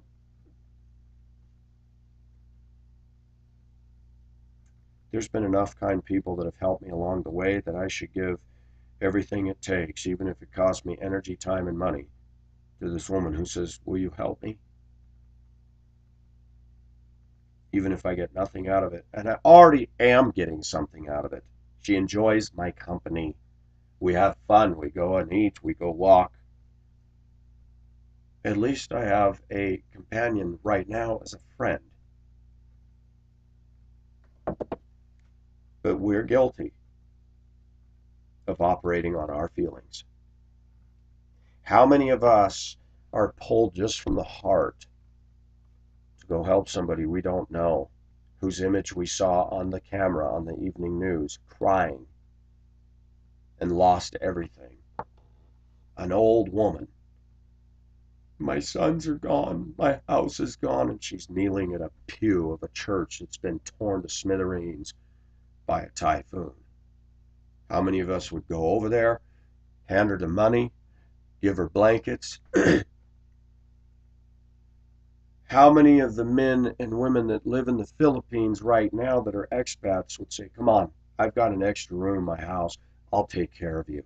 Oh, that gets too personal, I don't want her in here. That woman would never cause you any trouble at all. It's disgusting. Why can't we just do something out of the goodness that Christ has done for us and turn it back? Take what he's given to us and give it out to others without a dang motive. How many guys in America operate on their wiener and lust and everything they do, whether it's pursuing a relationship? And it's funny how we can think, well, maybe God what? You like this girl, you're going to go all the way across the world. You won't fund any mission movements, but you'll spend $20,000 Pacific chasing a girl that blows up in your face. Why do we do this? Because we're pathetic, we're sinful, and we need the grace of God, and we need to mature, and we need to operate on intellect. This woman that I know has nobody here that she can trust. It's easy for me to say, well, that's her problem. She got herself into the mess. Yeah. How many messes have we gotten ourselves into and we go, oh God, please help me. We do that. We beg him to help us. But then when somebody else calls on our help, yeah. How many of us do something just because it'll get us a blessing from God and may never get anything from that person? How many? This is a test of Pacific's own inner character or lack thereof. Feelings, nothing more than feelings. The wife I was married to for 14 years used to tell me this. I'm a woman and I have feelings. And I said, if you haven't known in 14 years of being married to me that I have feelings too, but as the head of this household, I have to make sure that when I'm leading you and my son, that I've got to be careful that I don't let feelings govern all the decisions. She had a problem with that statement. Men, I'm going to tell you again, don't lack heart because women are heart. But women need the leadership of a man, and there's a reason for that. Because women today that are in leadership are operating on feelings, and they're causing a huge amount, a swath of destruction. Because men stopped leading. Because men sat down and got, pussy whipped by a bunch of women. It's ridiculous. We need to operate on intellect, truth. Feelings need to get themselves submitted to truth first. What does it say? Something, do not be given in with passionate lust like the heathen do. How many times have we done something out of passionate lust? How many times? How many women, Christian women and men, are defending drinking today? They quote the scripture, be not given in a drunkenness. Well, but why do you got to have that? Feelings. Why do you watch that TV show with sex scenes in it? Feelings. Oh, but the movie's good. The movie's good, huh? It's loaded with the F word, GD, JC, all this profanity and violence, and then a hot couple getting it on. I had this talk with a Christian couple I knew when I was in my 20s. We went to a movie and there was nothing but nudity all through it. And I said, how can you? I said, you know what? If I'd have known this was in it, Tom, I wouldn't have gone to the movie. But dude, they're acting. I said, they're not acting. I said, he's boning her and it's clearly on the screen. That was not acting. They're doing it. And I said, and they're married to other people in real life. I said, it's sin. It's acting. Can I be honest, viewers? Can I be honest? I'd love so much in my puny little mind to be able to get paid as a sinful man. I'd love to get paid to sleep with some hot blonde on the stage and act that out, and me fully enjoying her, not acting it, but actually doing it. And I get paid for that. And I get to walk home going, wow, hard day at the office. In my sinfulness, that would be a ball. But then when you start reading intellectual stuff out of the Word of God, guess what it's called? Adultery, sexual immorality, passionate lust. But we're acting it out. And then there's another verse that's really comfortable, makes us feel really cozy. Whoever causes one of these little ones to stumble, it'd be better for a millstone to be hung around his neck. Oh, come on, Pacific, you're going too far. Oh, I'm not done yet. That movie, kids get to see that. Just because it's rated R, people rent it on video and kid wanders in and, wow, look at that. They're nude and they're doing it. Stumbling block, millstone, boom, in the depths of the sea. See, Americans aren't thinking with their intellect, they're thinking with their feelings, and then they wonder why kids are going to hell in a handbasket. Why kids are standing up. We don't want to spank children, we might bruise their ego. Nope. When we stop spanking them, we encourage their ego, and now they're face to face with every authority on the planet, thinking they're bigger than that. What I'm saying is truth, and the reason people put thumbs down on my videos is because they're retarded. I'm going to be bold enough to say that because the stuff I'm talking about is not off base. When I did my thing about environmentalists, we're all going to die. I see all these thumbs down, and I thought, bet me that they're all the people I'm stepping on their toes. Because they're thinking what their feelings. Can you seriously tell me that some woman carrying her little canvas tote bag to the Whole Foods co-op that just pulled up in her $45,000 SUV, that she paid $1,000 for that little purebred dog that sits on her lap and goes to Starbucks and lives in her $500,000 designer house, and she's raising her kids to be materialistic, spoiled little brats? Is she really doing something to preserve our environment and preserve the world? Are you freaking serious? But they believe it. Is that based on intellectualism or feelings? You tell me, viewer. I think we all know the answer to that. You know what? I like playing with this. This is cool. I like my shoes get real dirty. I'll spray this and it blows all the dirt out of them. Almost 2-hour video, folks. I can't do this all the time, but I'm trying to give you something more meaty to hang on to. I like it when children are watching my videos with their fathers. Some of my stuff, I've been accused of being caustic and abrasive. Good. I hope it is abrasive. It takes sandpaper to sand glossy paint off a piece of furniture. Okay? We live in a society that's covered over with gloss of sin. And I hope I'm abrasive. I hope that what I say starts sanding that lacquer off so you can get down to the real oak, if there is any. I will not be bullied by a feminist, political correct, liberal, evolutionistic, abortion favoring, homosexual favoring society. I will not be bullied by them. Neither should you. And they are bullying us. People don't like it when I talk about these things because their feelings get in the way. People who are intellectual. I get comments all the time where somebody truly shows their lack of intellect. I'm 2 minutes into this video and you talk about this, that. No, I didn't. Did you listen to the whole video? Nope. You listened to 2 minutes of it, you cut it out, you left. Because you heard something I said that you didn't agree with, and that was enough. Yet I have women writing me, telling me, most of what you're saying is true, and at first I got very angry. I'd love to do an interview with the woman in California that talked to me. She called me the other night and chatted with me. I don't know if she's a Christian or not. She confessed to me that she's liberal. And yet we had a very good conversation. And you know what's funny? She's a nice human being. She thinks that she wouldn't be able to get a date. She's slender, she's attractive. She goes, but I'm a statistic. I said, you are not a statistic, lady. You're a person of worth. God loves you. And somebody who's got his head on straight will love you too. Talking to that woman made me realize something. I thought, wouldn't it be fun for me to go out to where you live in California? You and I sit by each other, and we could talk about this. You could say, well, you saw my videos, got angry, hated what I had to say, and then you kept leaving comments. I finally said, why don't you let me call, or here, I'll give you my phone number. Why don't you call me?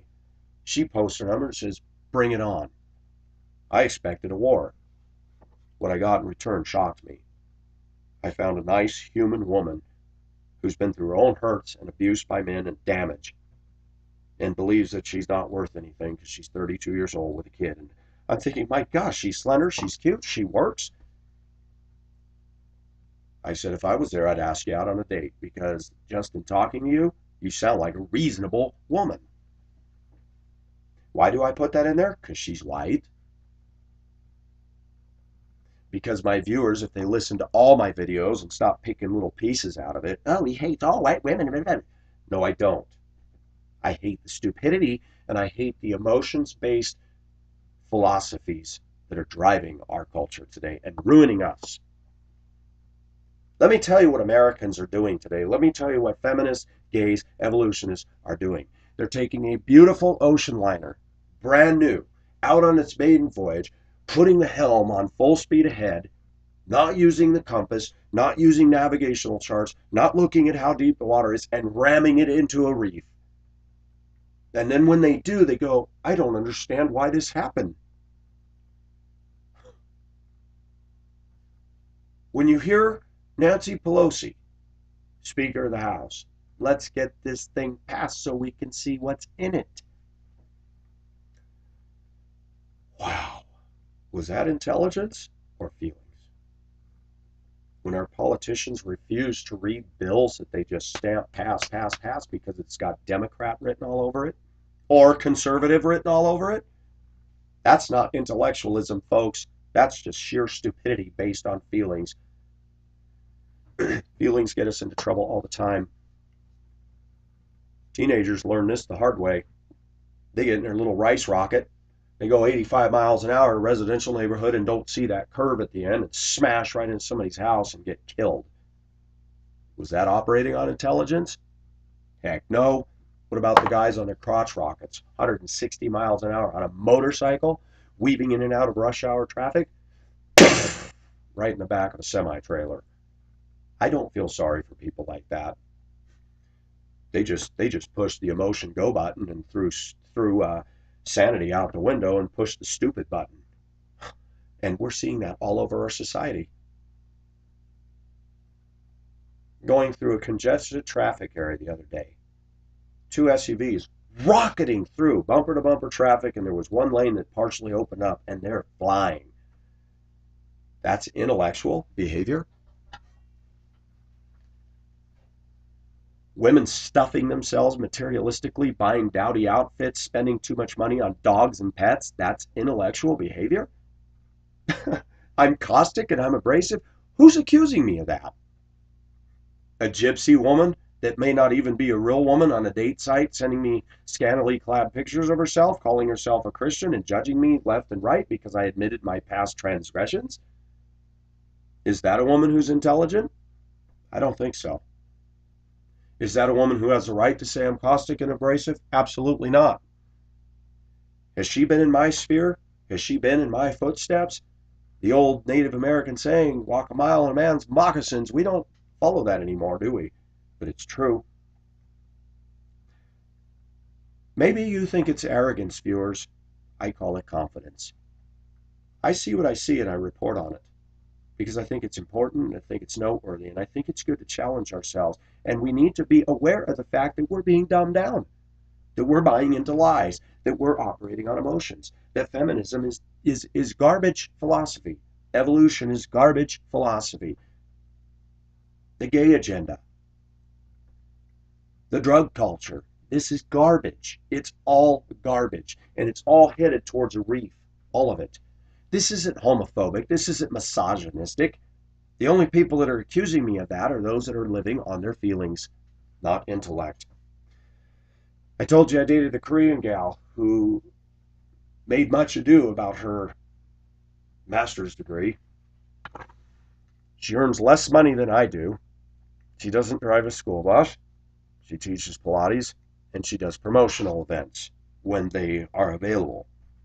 Her collective income on her own 2 feet is less than mine. She went to college. She doesn't make these kinds of videos and will not. She can't even watch my videos and stomach them because she doesn't operate on intellectualism. She thinks she does. She thinks being liberal is the height of intellectual. Do you know what bothers me? When I dated her and got involved with her, which was me operating on feelings, not listening to the Word of God, and all the stupidness that I got involved with, the more I watched her life and the more time that it's gone by since I've left that, I don't miss her. I look back and go, you know, Pacific, that was dumb. You compromised and you did things you have no business doing because I operated on feelings of lust. See, we secretly tell ourselves, oh, but I don't want to be alone. Yeah, but if being with somebody causes you to compromise your Christian convictions and you start engaging in sinful practices and behaviors and opening the door to explore and experiment with other things that are forbidden in God's Word, we're not operating on an intellectual. We've allowed feelings to supplant truth, and there we go. I'm not lambasting this woman. In many ways, she was smart. But a master's degree. Her marriage, which is a shambled mess because she based everything on how much somebody makes and is still doing that. And her parents, calling themselves Christians, saying that what's important is somebody's income level and their college background. The parents are judgmental, self-righteous. The mother drinks. The mother's anorexic. Dad is a spiritual snob. They would never watch my videos. They did start to watch, and they backed out of my channel so fast, you could smell rubber all the way across the room when they squealed their tires off of my channel. Are they intellectual? Or are they feelings based? These are the Asian people that I've always defended. The Asians that I always said were so wonderful. But Pacific is maturing in his view. A lot of Asians put a premium on education. In fact, you go to the campuses all across the U.S., they're loaded with Asians coming from China and everything, getting an education. They deny God. They work, and live on a treadmill of materialism and saving up for their kids and discipline. And most of their life has no joy, no true happiness. They don't know how to smell the flowers and enjoy the roses along the way. But let me tell you something as I get older. I've been pretty hard on white women. A lot of Asian women are too damn uptight, especially the ones in this country that are obsessed with life in a neat little perfect prescriptive package. No thanks.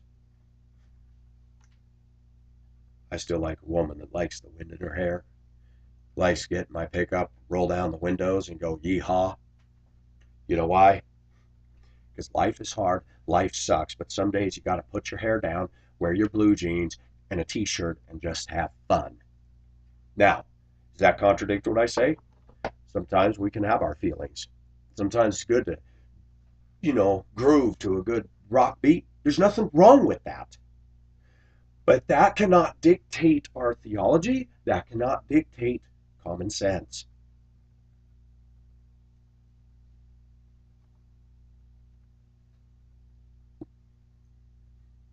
This is a horrible thing to say, but I will never look at a Korean woman again after going through that. Am I racist? No. I find myself looking at Asian women less and less, with the exception of the one that I'm friends with now. I've kind of come back to something. I never thought this would happen. I've lost a viewer because I commented on a book that she sent. She didn't tell me that. I just know it. She's gone. No more comments. She's no longer watching. She's Asian.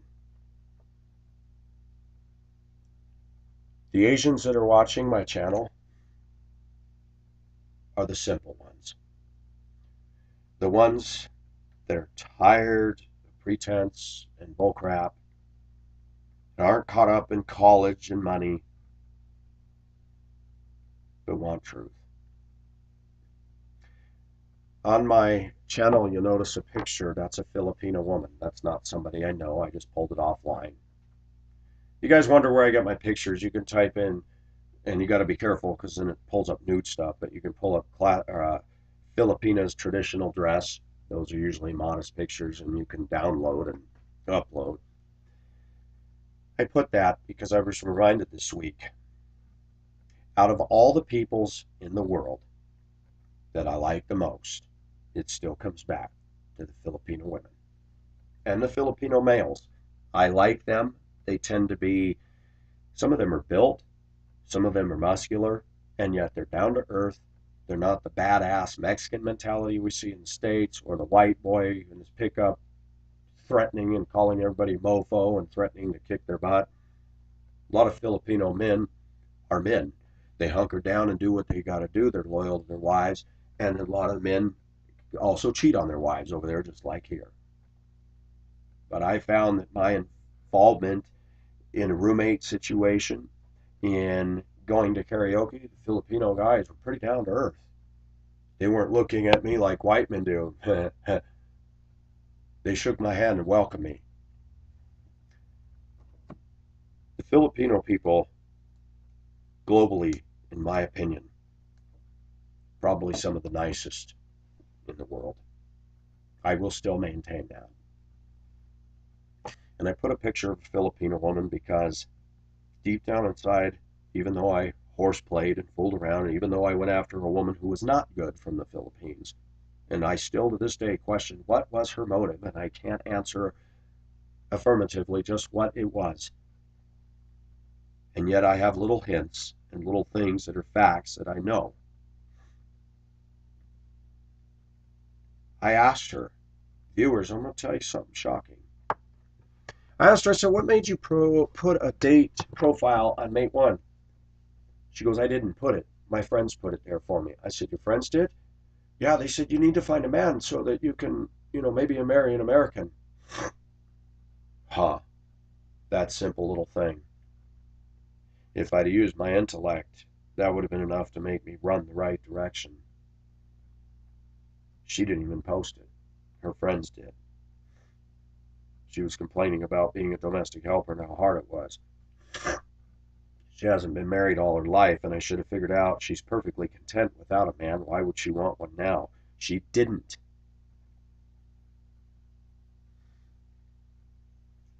In fact, a few times through my involvement with her, I started to wonder if she didn't secretly have desires for other girls.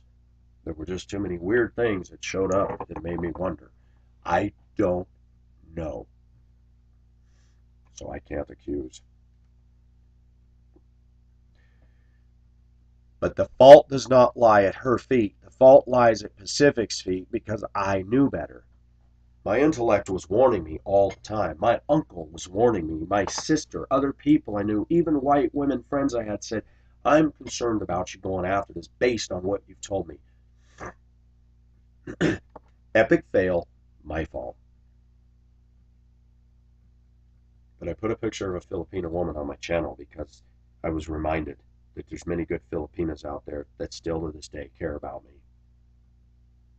This young lady that is my friend, she came over and met the lady at the house. They had a very good conversation. The lady at the house said, what I like about her is what you see is what you get.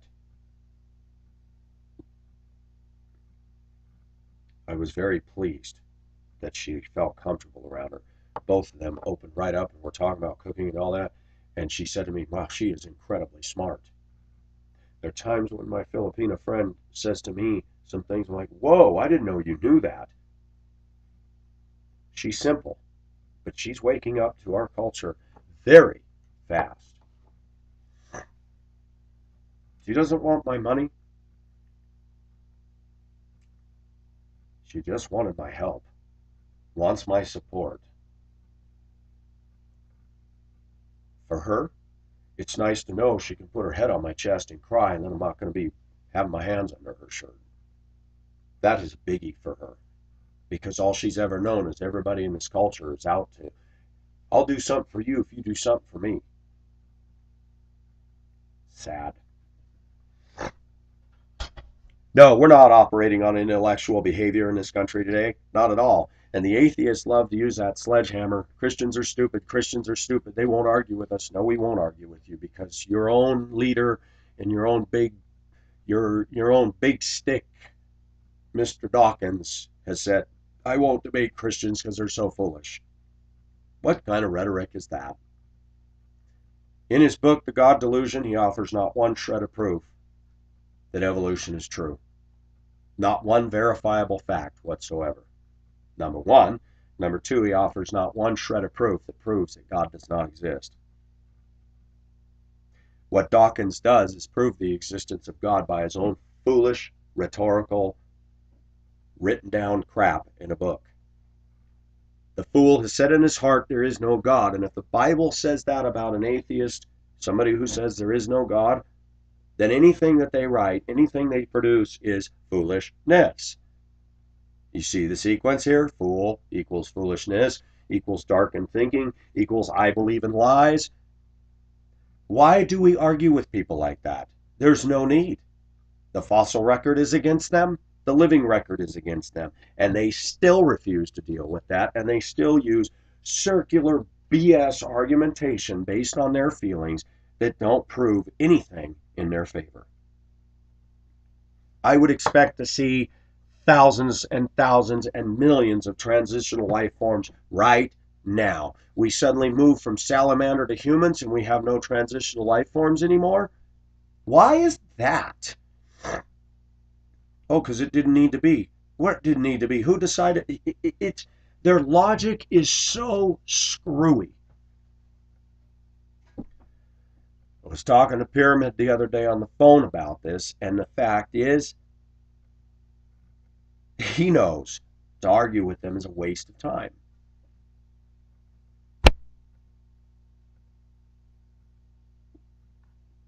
Evolution is a joke, but it's not funny. They have created a stumbling block for children. They refuse children the right to be subject to hearing the other side called creation. They scream and howl in every educational establishment in American soil today saying, oh, no, no, no, separation of church and state. The atheists, the liberals, the feminists pick and choose what information they want their kids to be subject to in the public school system. And they're censoring us. The very thing that the liberals scream against and the feminists scream against and the people who love Hollywood when we say that's got nudity. Oh, you can't censor us. You're censoring Christians. You're censoring true science called creationism. And that's okay for you. The hypocrisy of these darkened people is so obvious, so deep and wide. And I simply tell my viewers what I see, what I observe with my own eyes, and I don't even have a teleprompter and a script.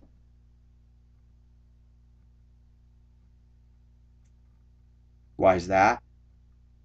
Because contrary to the atheist, I am intelligent.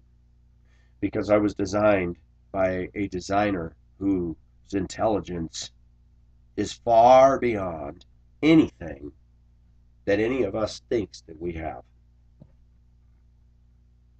God doesn't argue about how the earth was formed. He just states, on this day I did this, on this day I did that. And it's stupid people who want to debate that and argue that and fuss over it. It can't possibly have been done in a day. He's God. Why couldn't it have been? But you say it took billions of years for something to happen, and you sit there and believe that crap? Amazing dichotomy. I've had viewers write me and tell me, I am amazed at how intelligent you are, and I love talking about this. I've subscribed, and then they get to a video where I mention the G word. To them, it's profanity. God, Jesus Christ. I thought you were intelligent, and then you bring religion into it. I didn't bring religion into anything. I have videos where I talk about religion, but it's not in a favorable light because I'm anti-religious. I talk about God because God and intellect and all this, they go together like this. To divorce God from intellectualism is not intelligent, because the definition of intellectual, to me, is one who believes in the Creator.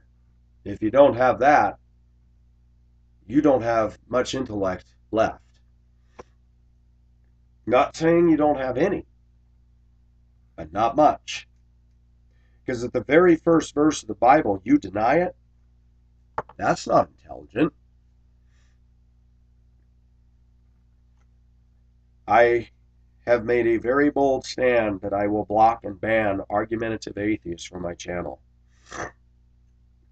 The way they deal with that, yeah, he doesn't want to, I win. You didn't win. You have nothing to say. I've read your junk, and it's unprovable by you and science.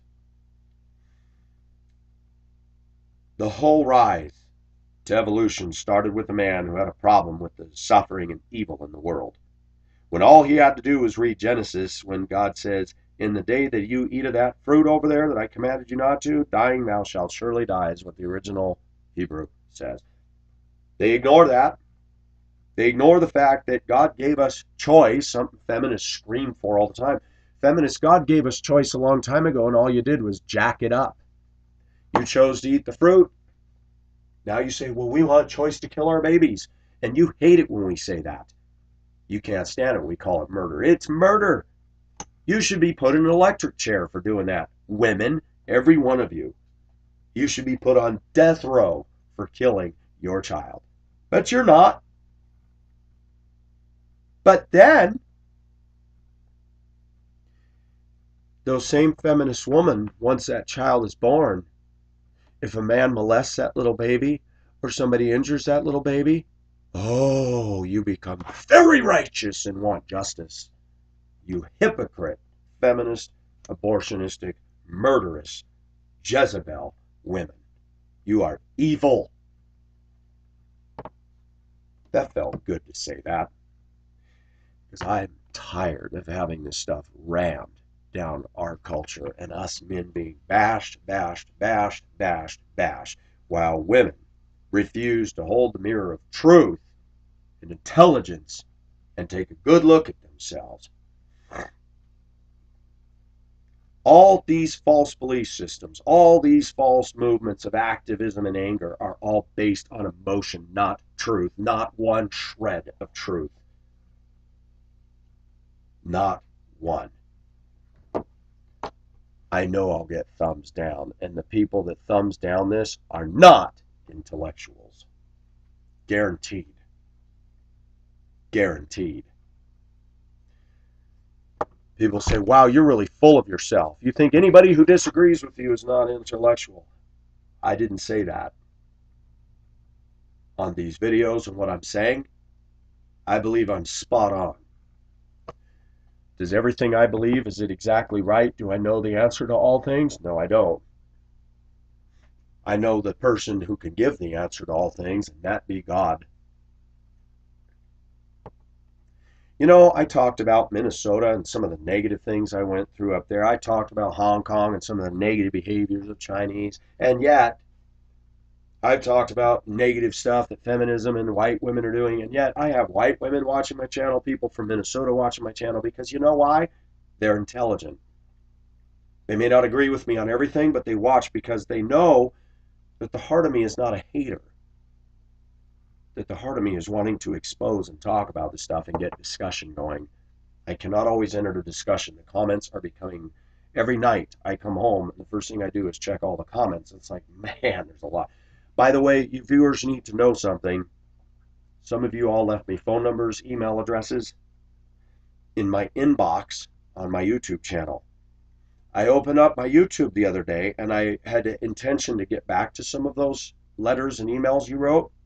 The inbox has disappeared. So Google has wiped out the inbox. It now comes through Google notifications. Be careful, viewers, because when you are putting those are going on the video you're watching. Don't post your phone number and email address, because you got a bunch of trolls out there that'll take your number and post it on toilet walls saying, for a gay good time, call this.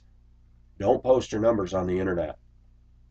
And I'm going to tell you something, unless I ask you, I am not taking any phone numbers at this time. I've had to say that there's only so many people in my life that I can give quality attention to, and I cannot do it with thousands of viewers. Cannot. It's sad. I wish I could divide myself into 500,000. I can't. I do want you to know I appreciate you watching, and I appreciate your comments, and I try to read as many comments as I can. I cannot get to them all. They are posted. Pacific has changed its policy since the beginning. Most of my videos are open to viewers' comments, not subject to approval. I do go through and sweep periodically, and if I see garbage in there, I ban them. Because I'm not interested in that. I want intelligence on my forums, and if you're not going to be intelligent, get out of here and go troll somewhere else and go poop in somebody else's cat box. My channel is not a cat box. Sorry. This is not a litter box. And if you want to dump your fecal matter all over the place, go take it somewhere else. Said that to cause some laughter. I'm glad people find some of my stuff funny. Sometimes sarcasm is good and it's necessary because, we live in a very stupid society right now. The feminists don't think they're stupid. The materialists don't think they're stupid. The environmentalists don't think they're stupid. The abortionists don't think they're stupid. The gays don't think they're stupid. White women don't think they're stupid. I mean, there's a lot of stupidity.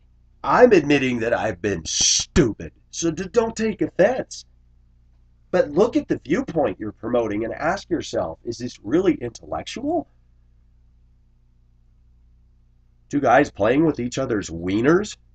Two women sucking each other's breasts? Is that natural? Is that intellectual? Is that rational? It may feel good, but is it intelligent? No, it's feelings based. So is looking at pornography. So is committing an affair. So is having swinger couples. So is watching sleazy Hollywood movies.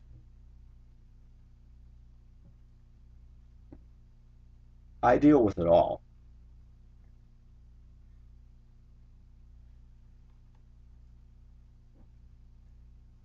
My viewership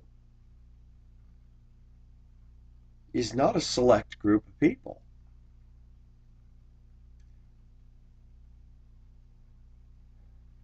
When you look at feminists, and I see this with the school district, a lot of these female teachers, they've got a fingerprint all over them the minute they walk out to my bus. And I've gotten so used to it now, I can see it. There are some that are exceptional. There are some that are professional with me, talking about the student issues, this and that. Hey, you have a good weekend, you too, man. And I'm comfortable with that. But then there's the ones, mostly the younger women that come out, won't say hi, won't show any manners, and you can go, yep, feminist, man hater, there you go.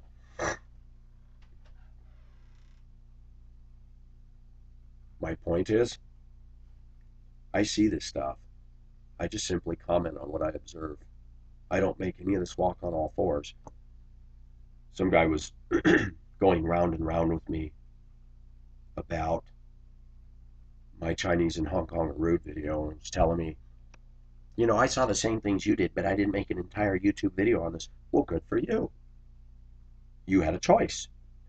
But you watched it, and now you want a discourse. And he's been going back and forth, and finally, I said, you know what, dude? I'm done with you. Goodbye, and I banned him.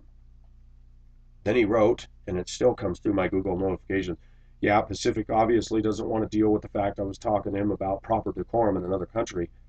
And I wrote him back, and I said, you can't write on my channel, but I still get your notification.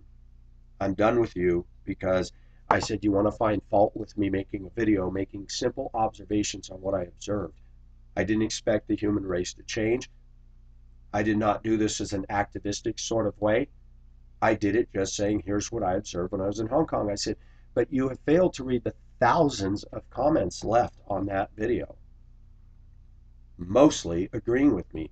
You failed to read the comments by Hong Kong Chinese males and females that said, I'm Hong Kong Chinese. Then everything Pacific says is true, and I'm embarrassed. If I was a whack job, I wouldn't get comments like that now, would I? The very thing that I said in my video, not all Hong Kong Chinese are this way. I have met many nice ones. They don't listen to that caveat. They don't listen to the other videos where I say I dated a Chinese woman and I enjoyed her company. Or the Chinese wait staff at Harmony Restaurant that were always kind to me. Or the two people in the tugboat picture, the Chinese men that were so proud when they saw me photographing the diesel tug come in. And they came up to the bridge and they both posed, and I took the picture and I said, Ngoy Sai. And they both bowed. They were proud of their craft and they were proud of their trade. And that picture of them smiling, I thought that was cool. Go look at that picture. Snapshots in Asia. Those pictures I took. The only ones where you see me, my friend used my camera and took them. That tugboat picture says a lot. The one guy in the blue shirt leaning there like this, he looked very professional, Chinese, and the other guy standing apart, they looked happy. You could tell they loved what they do, and they were beaming with pride that a white-faced male was taking pictures of their tugboat. It was a beautiful tug, by the way. Those diesel engines just, I love the sound of that. Whoa, whoa, whoa, whoa, whoa. I love the sound of that stuff. But people don't look at that. Pacific is not about promoting hate. Pacific is about, are you serious? 2.5-hour video. Hope you viewers are happy. We're not going to make an 8-hour video. This thing will burn up on itself if I try that. Pacific is not a hater. He makes observations. Observations don't lie. I'm just simply regurgitating what I've seen. I'm not making anything walk on floors. I talked about my coworker and the crap she's going through at work. I talked about the dynamics in my break room. I didn't manufacture any of that. Nobody's doing that on YouTube. I shouldn't say nobody, but most people aren't. They want to be entertained and have their fun meter button pushed and pegged to happy glee all the time. But more and more people are tuning into my channel going, I love this guy, man. This guy's so, this is right. Because I'm meeting them right here. And even though I talk about feelings, I'm meeting them right here. You got to have a gut. You know, the Bible talks about bowels of compassion, bowels of mercy. Many people believe everything came out of your gut. We call that heart. People are watching my video because it's striking a chord. I don't hate the Chinese. Hardly. If I hated them, do you think I would have gone after... You say, well, you went after that because of a girl. I did, but I went to Hong Kong. And then I kept coming back to Hong Kong. Why is that? Because I'm intrigued by a culture that's not my own. That's why. They've got to open the doors for me to go to China and actually do speaking to people. I'd do it in a minute. I'd nestle right down in a village if they opened the doors to me doing it. No. I think if there's one thing my viewers can take away is that Pacific tries a lot of things, even sinful things I've done, because I want to know what the big deal is about, and I had curiosities myself. I wanted to date a black woman. I still would date a black woman. I have no hang up with that. I'm not moderating. I'm not changing. But I've started to go, you know what? Everybody heard of the store American Eagle? A&E?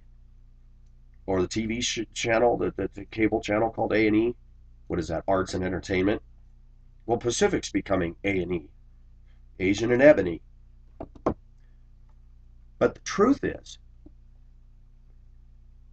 deep down underneath all my stuff, I'm open to anybody. I'm open to any woman, even if she's, oh my gosh, I'm going to say it, white. Find me a woman who shares my heart, and she'll get mine. But if she's a feminist, a liberal, and a male basher, get out of here. I don't have time for that. This week I've been more focused on how can I help this young lady, 42 years old. How can I embody the good thing about American culture to a woman who's seeing a lot of bad over here and getting crapped on? How can I embody true Christianity with this woman and have no motives? How can I do that? We need to put our Christianity into practice, folks. Too many churches sit around debating theology and they got the right orthodox view. Ephesus should cure us of that. You hate the doctrine of the Nicolaitans, which I hate, but I have this against you, that you've left your first love. Too many Christians in America, a lot are orthodox. You get these old timers sitting around saying, well, I believe in a pre-trib rapture. And they feel pretty secure in all their theological tightness. But those same old men are smug and comfortable in their middle-class homes and their retirement cruises and their motorhome travels, and They could care less about this little girl that I'm with. And I wasn't slighting her. She's a small woman. I shouldn't say little girl. The small woman that I'm with. They're not going to help her. They're not going to do anything for her. But their theology's airtight. You know what? Bull crap. We just got too much pendulum in America. We got orthodoxy and no love. Or we got all love and no orthodoxy. Where is the balance? Now, I'm going to really confuse my viewers because I'm going to close with this. Where's intellectualism with emotion? Where is it? You can't say we can't operate on feelings ever. If you don't have feeling, if you don't have something that moves you to tears and pulls you and grabs you like a tsunami in Japan or a tsunami in Indonesia, well, then you got a problem. I know people that are intellectual. My Sunday school teacher. No heart or warmth whatsoever. Who wants to be married to Spock? Case in point. A lot of Trekkies, no disrespect to you, but nobody wants to be married to Spock. Does he have a pulse? I don't think so. Be intellectual, but be passionate. Use your emotions to come under the submission of truth. I have been guilty in the past of being, and I still am very analytical. That's why you watch my videos, analyzing things. But don't let intellectualism rob you of heart and soul. Because some of that beautiful music we listen to, including what I just said, that piano piece, dun, dun, dun, dun, dun, dun, dun, dun, dun, dun, heart and soul. We like that. We'd better have feeling. So why not bring passion and emotion with truth? May I submit to my viewers, that's why you listen to me, because you see that demonstrated naturally out of Pacific in spite of all of his faults. He's like, this guy's putting himself out there. This guy's passionate. He's funny. He's engaging. He's sarcastic. And he's right on. Who wants to listen to a man stand up and do this? Today, we're going to talk about how to choose a godly mate. Please turn in your Bibles. Who's going to listen to that and be moved by that? Or the science teacher. Turn to 108 in your textbooks, please. I don't need to make anything. The beauty that I'm finding in my life is that God made me with my emotions and with my own unique personality, and I don't need to emulate anybody out there. And neither do you, viewers. We need to allow people to be who they are. That does not mean that the gay people can write me and say, well, Pacific, we're born this way. No, you're not. You chose to follow that philosophy. I understand more than my viewers may realize lust and all of its ugliness. I understand that people initiate people into things. I understand that people like something simply because it feels good. When the woman rejected me, the gypsy, because of my past involvement, dabbling in homosexual stuff, I thought, why do we put such a stigma on this more than all the other sins? I read in a little thing by In Touch by Dr. Stanley, and it was well said. In this politically charged culture that we live in, how should a Christian live? And it said, befriend somebody who's different than you. Ooh! Isn't that biblical anyway? I purposely befriend the foreigner and the alien because I feel more comfortable around them than I do my own people. Hmm, aren't we supposed to do that anyway? Isn't the Christian supposed to be known? You know what should be standing over us is not a fish symbol. I hate the fish symbol. It's become so wore out. I'm sick of seeing it on the back of an SUV. Wow, what a statement for Jesus, dude. Get a life. Materialistic little pig with your little bumper sticker faith worn on your sleeve. No thanks. But when a woman from Manila says, "You're the only one I trust," ouch. This is America. I'm in a break room with 150, 200 other drivers. She doesn't trust any of them, including the females, Mexican, white, or black. The Christian should be known as somebody that can be a refuge for somebody who's really hurting. And when they can't approach us, you can say whatever you want about your faith. Your faith is good for the toilet bowl. She knows I have feeling. She also knows I have intellect. And she also knows that I've always been kind to her and genuine. And I said some things to her 2 months ago that burrowed a little hole in her. Wow, this guy's saying something so true, and nobody's ever talked to me this way. It wasn't a put down to her. It was about the dynamics of the relationship she was in. I said, "You're looking for love. You're not going to find it in that." See, our society's so politically correct that nobody's going to tell the truth. We're too busy being plastic and fake. That's why I get tired of white women that just fake and plastic. I have no use for that. I cannot force myself to like somebody I don't like. I cannot force myself to squeeze myself into the mold of the society. If women don't like me because I can't go with that, oh well. I have a whole bunch of people on my YouTube channel that'll back me up. You know what's funny? That means something to me. Have I buffaloed all my YouTube viewers thinking I'm some perfect walking physical specimen of GQ men? No. Have I put this thing out here that I'm just such as godly, Christ honoring Christian that never does anything wrong? No, I haven't. The reason people are watching me is because there's something in this video series for everybody. Even some feminists are being yanked into my channel and going, this guy really made me mad, but there is some truth to this.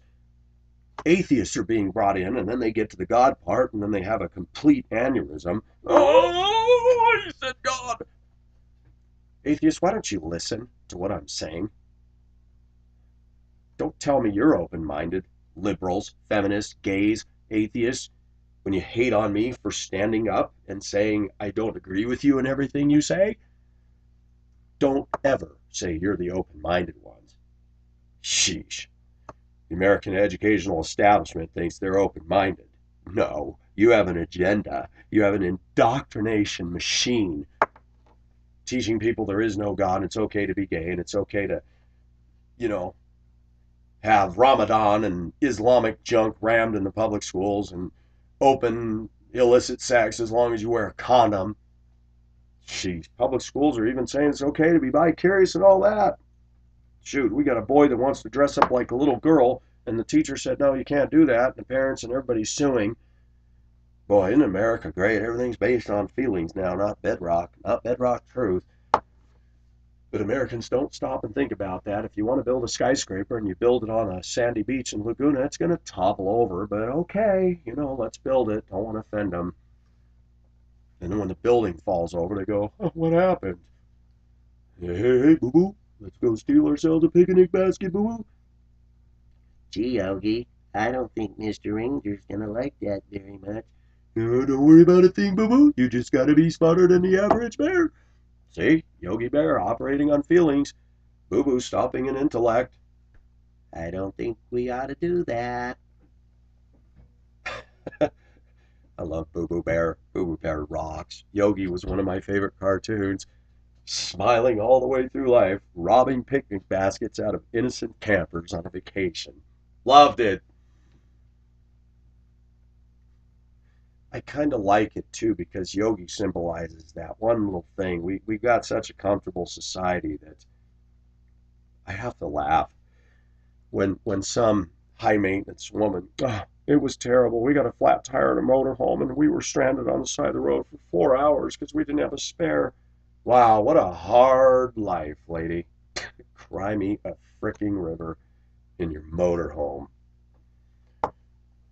What about the guy that was going to work in his beater car that he can barely afford, and you sailed right by him in your motorhome and you didn't help him, did you? Ha! Yeah. Isn't that great? The American way, man. I got my white picket fence. You live in the ghetto. Too bad. Americans suck. They really do. There's some good ones out there, but corporately, a lot of them are just not worth the skin that falls off on a Colorado winter day that ends up on the floor with little white matter all over that you sweep up in a dustpan.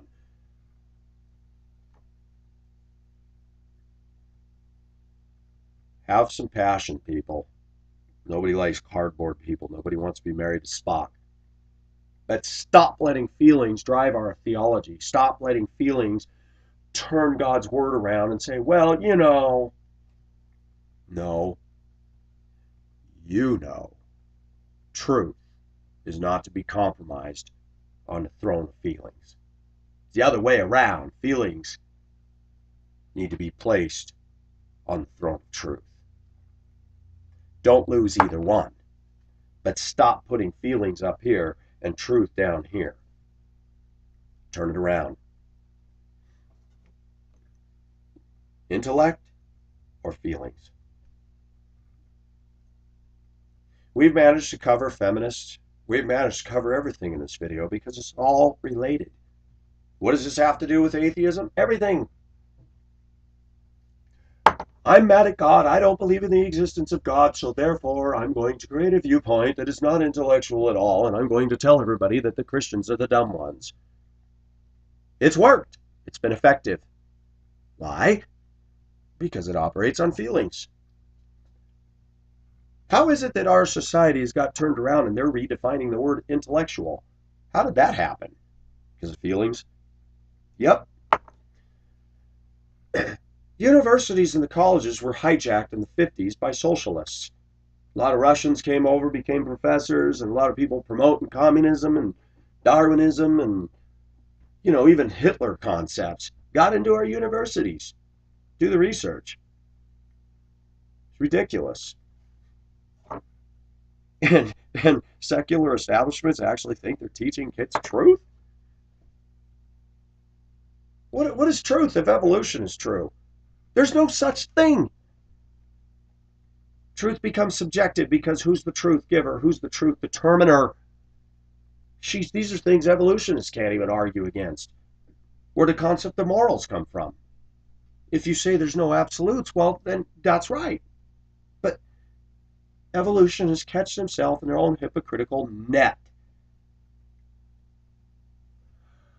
I don't want people to tell me that I can't be a practicing homosexual.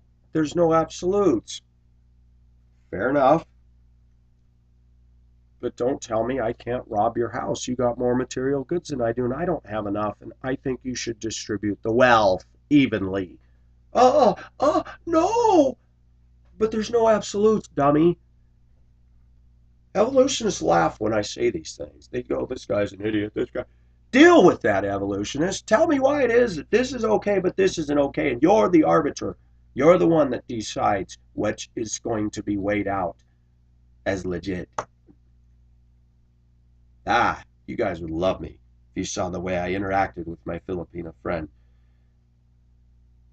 She said, I need help writing this email because I'm not very good in English like you and others are. And I said, you're just fine. I said, but do this. State what happened.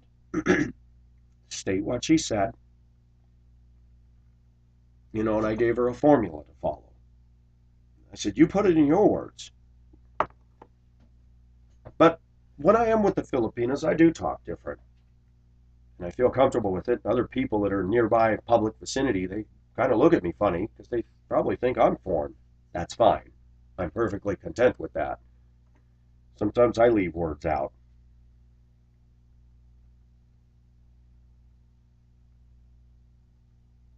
I find myself shortening things up all the time because it works. Sometimes we get way too caught up. I know a lot of women that really get mad when you don't use exactly proper English. In fact, they're nitpickers. Somebody forgot a period in the sentence. I mean, one faux pas, and they're upset. Sheesh. A lot of women wouldn't like me at all that are like that because when I'm with my friend, I said, you know, I'll say, I'll let you in this side. You know, I shorten things up, and I said, you come me with, and I do that because she understands. I always thought it was funny. The woman I was involved with in Hong Kong, Beth, she'd say, "What that?" I used to laugh and say, "What that?" She wouldn't say, "What is that?" She'd say, "What that?" Off the light.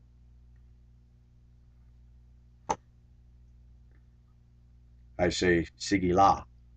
Sige is the Philippine Tagalog word for okay.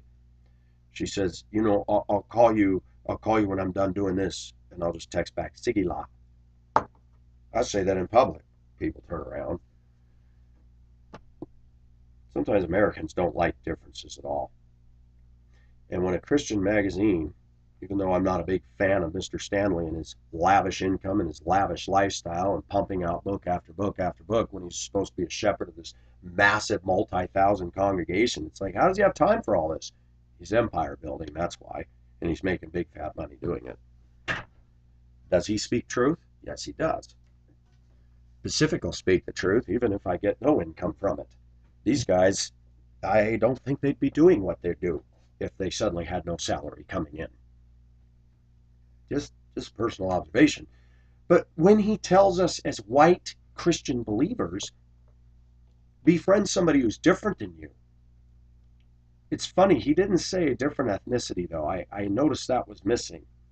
So I will say to my viewers, be genuine, befriend somebody who's out of your race. And take the time to get to know them and stop putting your little American culture on them and let them be them. Let them talk the way they talk. Let them express the way they express. Because you know what endeared me to the Filipinos? You know what was a big hit with them and me? Do you know why so many girls liked me over there? Because I did not come in as the big proud American. Oh, you guys don't talk right. You're funny in your dialect. I was around them so much that I started talking like them, and they liked it because they felt disarmed, comfortable, and they wanted to be around me. Wow, he wants to become like us. That's right. Jesus Christ became a man. That's why people loved him. That's why people wanted to hear him. You cannot go into a culture and kick the can over as an American and say, well, you don't speak the way we do. You don't wear things. You don't listen to our music. Well, so what? American culture is kind of a toilet. Maybe we ought to learn what the other cultures do and actually find that some of the things they have are probably better than the things we have.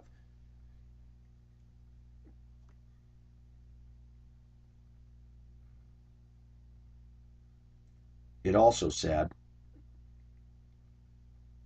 when we're living in a politically charged culture like the U.S., judge all sin equally. I knew exactly what he was talking about. Churches today put this huge, huge fixation on homosexual and abortion. Churches are not supposed to entice gays to come to church, okay? That's not the job of the church or anybody else. The job of the church is to feed and equip the saints, those that are Christians. We Christians need to reach the lost, whatever they are. I know many men and women. I don't feel comfortable with gay people. Well, what if somebody said to you when you were a sinful, unbelieving person, said, I don't feel comfortable with you? We don't have to endorse what they're doing. But the way I look at it, If somebody is not dragging us down, but they see the light shining out of our life and they come and talk to us at work every day and they want to be in your presence, don't shoo them away. You have no idea, 10 years from now, they may call you and say, you're the only one that's been real, and I know what I'm doing isn't right. Could you help me? When a year went by and I get a call on vacation from a Filipina, I have no one to go to. Her friend didn't want her seeing, talking, texting to me, nothing. I honored that. I stayed out of it. A year went by and she couldn't handle that anymore. Her freedom was taken away. And would you deny somebody their freedom? Guess what happens? Even as Christians, if you keep trying so hard to make sure your children don't sin, 9 times out of 10, as soon as they get out from under your grasp, first thing they're going to do is go do that very thing you railed against all your life. Well, I want to see what the big deal is. Tell a kid to keep his hands out of the cookie jar. What do? Make it more enticing for him to get into it. Sometimes the church is causing more damage than good.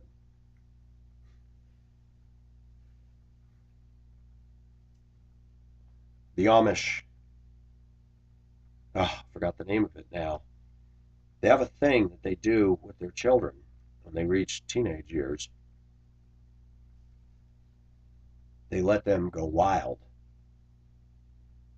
to see if what they've taught them in their Amish ways really stuck. And if the kids come back and say, okay, we did our thing, we want to be in this community and hold to your ideals.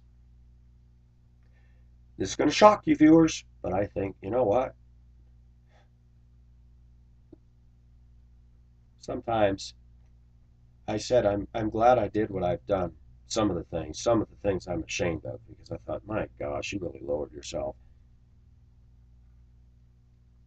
There were women that invited me to sleep with them and make love to them and really wanted me to, and I did. I have no regrets. The only regret I have is that I sinned against God. But the experience of being loved on and adored by a beautiful woman, why would I regret that? It's in every one of us, including the guy who wears the starched collared shirt on Sunday morning and says he's been faithful to his wife for 50 years. Yes, on the outside. But what's going on in this? Solomon was one of the wisest men, and he had a whole lot of women at his disposal. I know us males.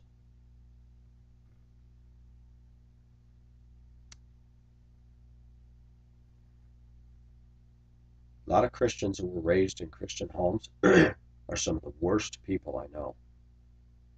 They're very judgmental of people who have sinned, done the gay thing, done extramarital affairs, and all that. Very hard on them. And yet you hang around those people that were born and raised in the church, they have no fire for God, no passion for him at all. They know theology. They're self-righteous, they're boring, they're just as materialistic as their secular counterparts. In fact, they're selfish. You know, they go to church on Sunday because it's expected of them. They go. They're not changing one person. But a retard, failure, geek, nerd, 3-time failed marriage, Pacific, I can say that God, through his grace, has used me to lead people to Jesus Christ. He's using my videos now to get people to read their Bibles more. He's using my videos to get people to think deeper. He's pulling people out that I never knew existed. They're saying, I thought I was the only one who thought like this. This channel's amazing. I'm subscribed! Exclamation point. How many of those Christians born and raised in churches are doing a dang thing for Jesus? Not many. I'll put myself up against the church I go into on Sunday morning. These are what I call comfy, cozy Christians. They don't talk to me. They get in their little car and they talk about their house remodeling and the new doggy that they got. They're boring people that have stagnated. All the rivers flow into them. Nothing flows out from Jesus Christ.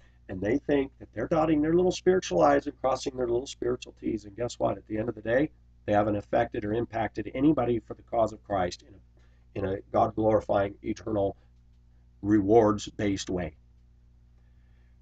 God is using me in spite of my foolishness, in spite of my brokenness, because he knows my heart, and because he knows that deep down inside, in spite of all the layers of baggage and drama and garbage that's in Pacific and the sinful tendencies that I have, that deep down he put a piece of bedrock in my heart that says God's word is true, undeniably.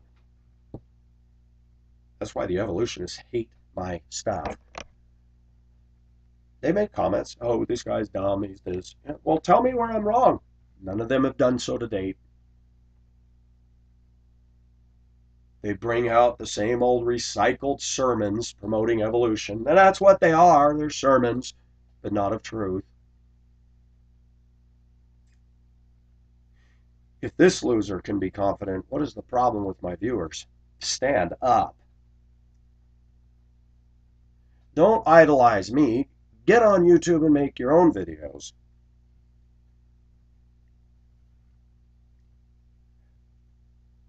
I'm just as human as all of you. I'd love to have rock star status.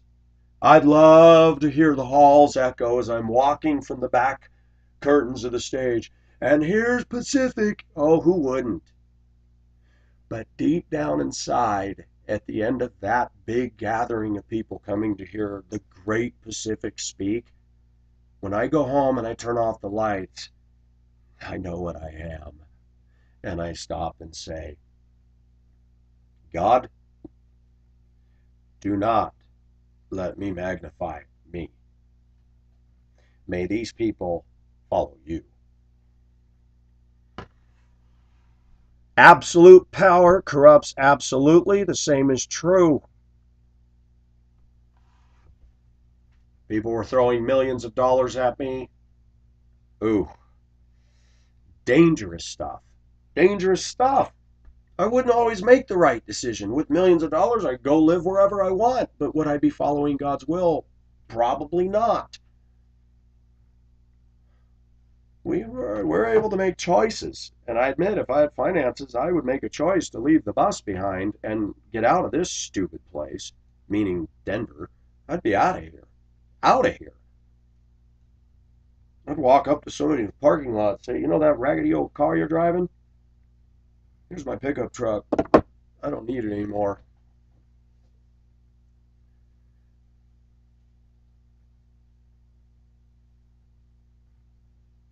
You know what, viewers? We're doing a 3-hour video. Rock on. Pacific Ocean Superliner with endurance to cross not a lake, but an ocean. Speedboats are cool, but they can only go so far. Pacific Ocean Superliner just keeps those big, giant, triple screw propellers in the back end. Driving onward, 2014, talking about the stuff that makes liars run and yell and scream and mock. Did you like my video, the trailer, putting lies where they rightfully belong, and the toilet? I took that picture of that toilet bowl. Go look at my 2014 trailer. You notice that half the front of the seat is missing. Okay, I use that toilet all the time when I went to karaoke. That was our Spartan toilet. That was used by men and women. They didn't have a his and hers over there. Some of the people would get drunk and vomit all over and miss and pee all over the floor. And they had a hose attached to the little sink next to it that you don't see. And I would use that to wash the floor down and wash the toilet just so I could use it. I never sat on it. Never. I used it to pee and that's it. I come in there one day and the toilet seat's broken in half. I'm like, what are these people doing in here? Tell you something that's sad. I didn't come up on any of this, but that little tiny toilet bathroom, I'd shut door and it had a little slide lock on it. One day I went to open it, and there's a girl standing out there, and she pushes the door, and I said, whoa. She goes, you know, I'm curious about you. I said, what do you mean? And she pushes her body right up into mine and throws her arms around me. I'm like, can we get out of the bathroom, please? I'm telling you, man, I saw stuff. And then there's a sign. And I should have posted this on my video. Somebody had to put a sign in that. use the toilet properly, be human. Because people were making a mess in there. Some would get a little tipsy and they were missing and all over. Girls and guys. Specifically, Filipinos. I didn't do that. But then the toilet seat's broken in half. And I'm like, that's cute. I got to take a picture of that. I went into the owner of the karaoke and said, what happened to the toilet, man? She just shook her head and she goes, I'll tell you what. I can't believe what goes on in that bathroom. These people don't have their own apartment. They go back to an employer. They get a little tipsy. And sometimes, yes, girls with girls or a girl with a guy would go into that toilet, and that thing is only this wide. You shut the door and you're in there like this. There's a little sink right here. There's no room, and they're in there getting it on. Yep, you heard me. Why do I mention that? Because this whole world is full of sin and problems. And I just shook my head and laughed.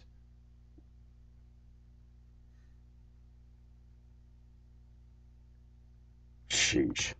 There's some stories I just don't know if I could even repeat on here, but there's some things that just shocked me. Stuff that I never expected.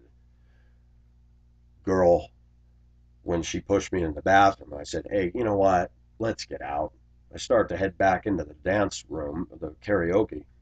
She grabs me and we go around the corner by the stairwell. She pulls up her shirt and bra and says, I want an American to kiss my nipple. Oh my gosh. I'm not going to say any more. People are desperate for love. People are desperate for attention all over the world. I can't believe some of the stuff I saw. Some of it was a little too open.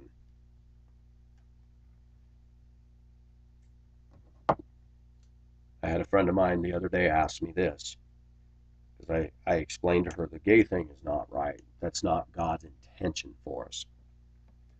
Yeah, but even in Manila, there's so many women becoming lesbian and so many men becoming gays, and I said that's happening because the media is pushing it and people got too much time on their hands with nothing to do and they're bored, and that is the truth.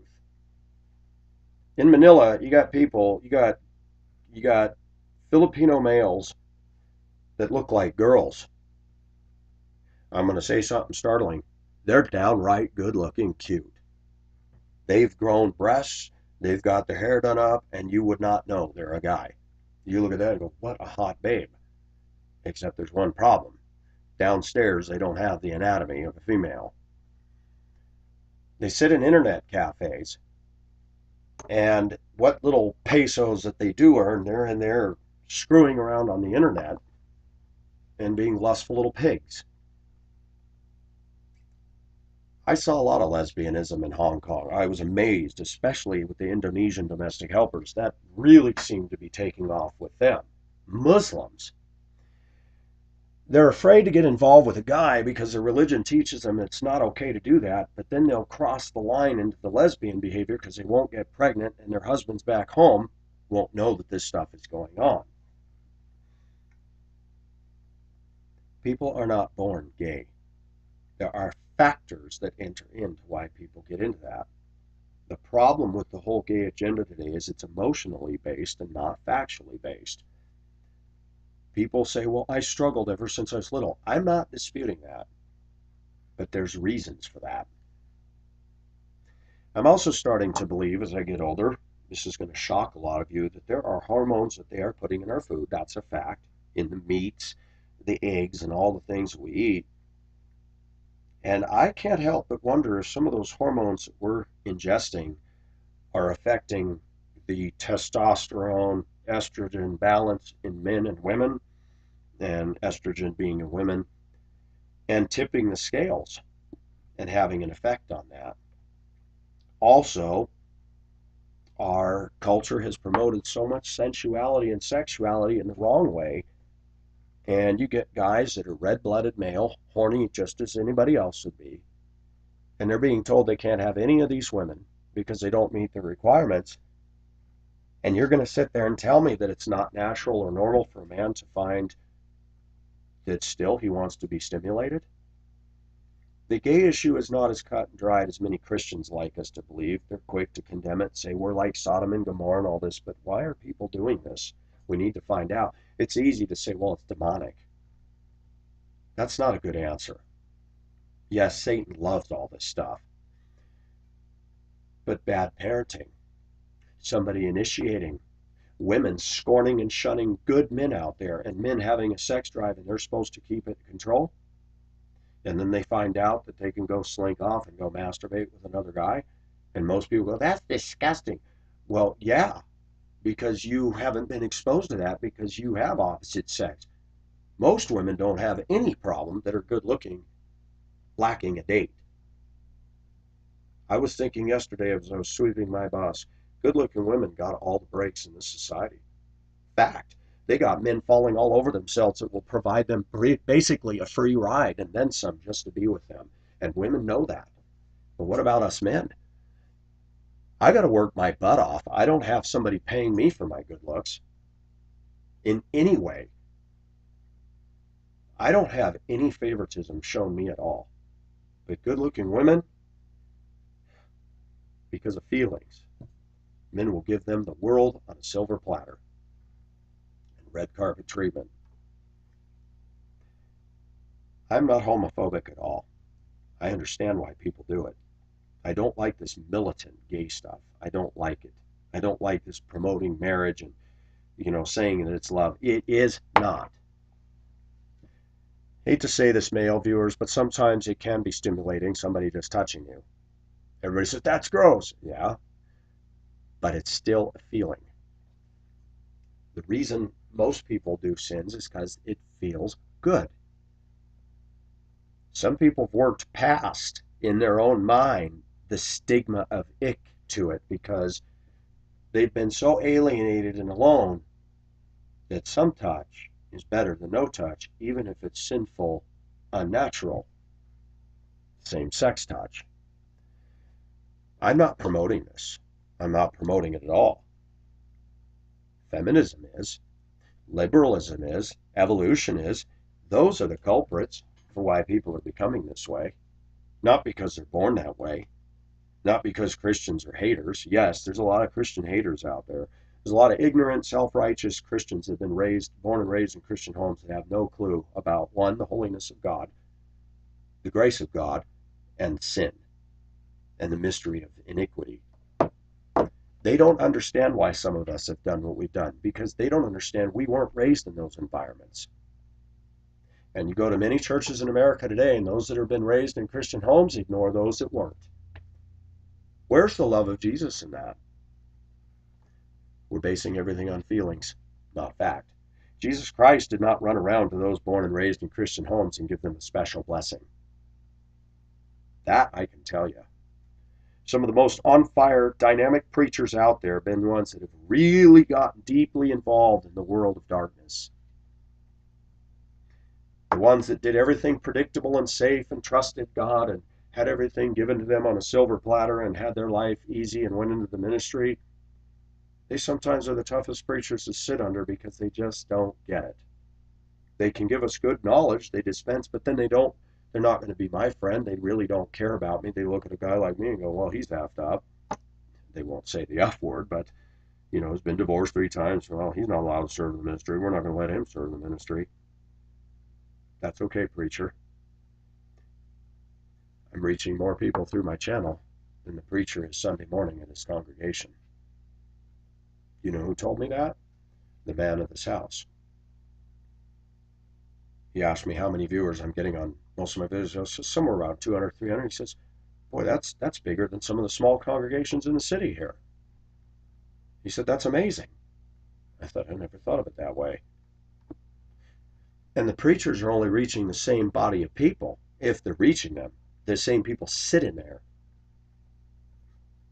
I got people wandering into the doors of my channel all the time from all walks of life, and they're staying. The ones that are leaving are the ones that they just don't like truth. There's nothing else I can say. You know what? This is 3 hours. It's time for me to stop. Somebody's going, come on, 5 more, then I can get through my shift in the art studio. I wish I could go for 8 hours, but I got other stuff to do, and I got to eat breakfast, and the light's starting to show outside, which means the sun's coming up somewhere in the eastern part of the state. Feelings and intellectualism.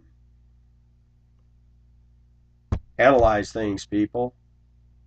Live inside your head and start questioning things. Do it. Question feminism and its logical outflow. The homosexual agenda and its logical outflow. Abortion and its logical outflow. Evolution and its logical outflow. There is no logical outflow to any of these. The only logical outflow is those of us standing back looking at the movement saying, because of this belief, this is what is happening. But those belief systems aren't producing a logical outflow. They're producing more darkness and more foolishness and more lies.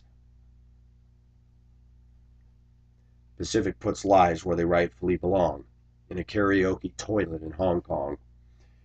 The fact is, people ask, why did you take a picture of that toilet? I say, because half the seat's missing, and I find it funny. It's different.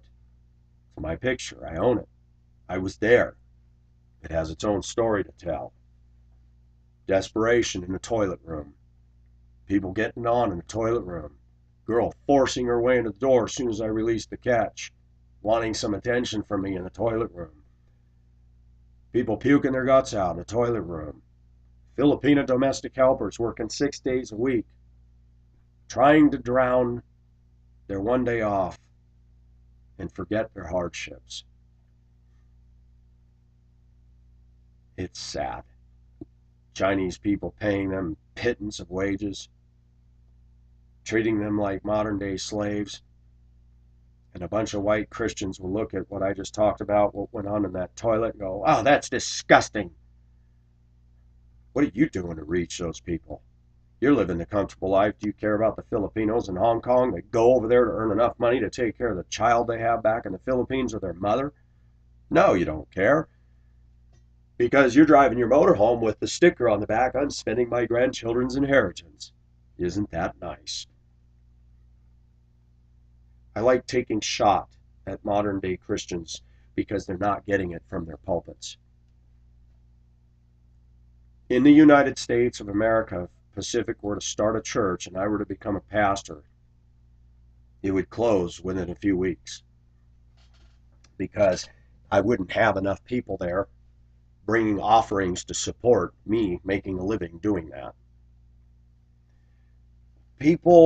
There are some people that want truth, but I'm drawing from an internet that's pulling from global. If I were to do that in Denver, I wouldn't have one person in the audience. If I were to do that in Hibbing, Minnesota, nobody would go. If I were to do that in Duluth, nobody would go. If I were to do that in Spokane, nobody would go. I think I've got my finger on the pulse of this country pretty dang good. Even I'm objective. Nobody wants to listen to me out there because I'm not mainstream. But yet, this channel continues to grow, which proves to me that just like God said, there are 7,000, he says to Elijah, there are 7,000 who have not bowed their knee to Baal. There's a bunch of people in this country, in this world, that aren't going along with the garbage out there. Some of them happen to be Christians. Some of them aren't. And they're tuning into this channel, hearing biblical truth, as well as secular truth, as well as truth about people and races and ethnicities and movements and isms and philosophies, and they're listening because, wow, this is good stuff. Is this my church? No. Am I a pastor? No. Don't ever call me reverend. Don't ever call me that. I won't accept it. I am Pacific. I'm Pacific because I love the ocean. I love the ships. I like the smell of the sea air, and I like the wind. I like the whole image of standing on the deck of a giant ship and looking out over the sea. That's a neat symbol to me. I like the idea of islands with brown-skinned, long-haired women and coconut trees. I like all that. I don't like what has happened to the world that we live in. And I'm part of the problem because I'm a sinner too. I've contributed to the mass production of sin and wreckage just because I exist and I'm sinful. But God has taken my life and He's doing something with it. Not always sure what. But the YouTube channel gives me hope. I just hope that the viewers who watch me aren't sitting on this internet 12 hours a day. I hope that they are getting jobs and moving upward and doing something with their life. And if you can't because of physical stuff, then tune in and do something productive even from your bedridden state or chair state. God's not done with you either. God can use a person sitting in a wheelchair more powerfully than he can use me. Look up Joni Eareckson Tada, Joni Eareckson Tada. Look it up. That woman has done more for the glory of God from a wheelchair than I've done on two legs, running around making my choices to imbibe and indulge in sin. So don't think that just because you can't be a productive member of society under Obamacare at 55, we don't give you preventative because you're a non-productive member of society. God doesn't look at things that way. You're a productive member if you belong to Jesus Christ and you simply yield your life to Him. That's a fact. The rub comes in with those of us that have our full faculties. We tend to use them for our selfish pursuits. And sometimes it takes God laying us flat on our back before we wake up that our very next breath comes from Him and only Him. Not because of a Bally Fitness membership, not because we think we're GQ, because GQ men die of heart attacks and die in car crashes too, and so do good-looking, perfect women that are high maintenance. They can die from a very simple thing. Slipping on a bar of soap in the tub and banging their head so hard on the tile they ring their bell and lights are out. Don't think you're bulletproof. Know your mortality and look up. Intellect must rule over feelings. Look at the outflow of every philosophy that's being pushed in our American media, our American educational establishments, and ask yourself this question. What is flowing out of the end of that funnel with all this crap going into it? You think you're going to get pure honey? No. If you got crap going into the funnel, you're going to have crap coming out of the little hole at the end. Feminism, evolutionism, the gay agenda, liberalism, it's all crap. It's crap. This isn't hate speech. This isn't hate speech at all. I just sat there and said, be friends with somebody who's different ethnicity. Be friends with somebody who has different beliefs than you do. You might reach them. And they may teach you a few things that you need to know as a Christian. I hate to say this, Christians don't have the corner on all truth. They have access to the truth source, which is God and His Word. But a lot of Christians I know are quite stupid. I've met some gay people that have taught me some profound things. I've met some atheists that have taught me some profound things. I've met some feminists that have taught me some profound things. Okay? Just because I disagree with their overarching belief system doesn't mean that I can't learn something from them. Sometimes atheists have taught me about things that a lot of Christians don't see. One of the biggest arguments atheists have had with me is that most Christians are not intelligent. I've been told I'm intelligent by other atheists, and a lot of Christians, they said they check their brains in at the door. But I was told by an atheist friend of mine here in Colorado, 63 years old, you are contrary-wise to everybody around you, and I like that. You don't just buy into something because everybody says thus or so. I said, no, I don't, Tom. He respects me. He doesn't agree with my creationistic views. But he's seen my work ethic. He knows I'm intellectual. And he's never accused me of being unintellectual, ever. We don't fight about this stuff. Because he knows I'm not going to change him and he's not going to change me. But I still know that I have something he doesn't. I have the Spirit of God, and the Holy Spirit can work him over Work him over. I'm wearing you down, Laura. Remember Steve Urkel constantly going after Laura? Well, the Holy Spirit does that. The Holy Spirit, I'm wearing you down. People harden their hearts, say no to him, and go to their grave. They go lost and straight to hell because they've rejected him. But some people, the Holy Spirit, the hound of heaven, and they hear and they listen. They sense the need for the Savior and they get saved. Yeah, I believe I am intellectual. Do I believe I know all things? No. Do I believe I'm the smartest man in the room? No. But I will tell you, when I go to my job every day, I do see a lot of stupidity down there. And I start to go, man, there's a lot of culture in our America where I'm really starting to see there's a huge gap between me and them in this. And you can't tell them that. People that are foolish and living in darkness, they don't want to hang out with people like me. They have no interest in that. It's okay. I'm not going to reach all people, and that's not my job. Nor is it yours. We just need to be who we are. Cookie cutter Christians and cookie cutter churches and white lily middle class white wonderful comfy cozy Christians who've been born and raised in Christian homes, I have no patience for them. And neither does God. God is working on them and he wants them to be perfected, but they're stunted, they're stagnated, and they're immature. They think that they're godly, but they're very immature.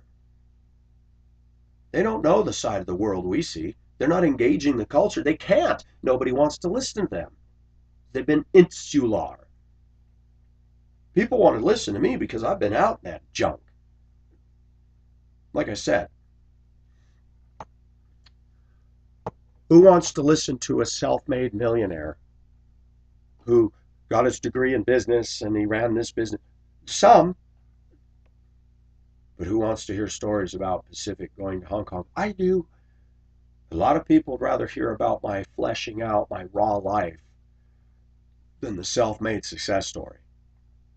You know why? Because mine's got a touch of Indiana Jones to it. Those are the movies that a lot of people watch. Who wants to watch a corporate movie where everybody's sitting there?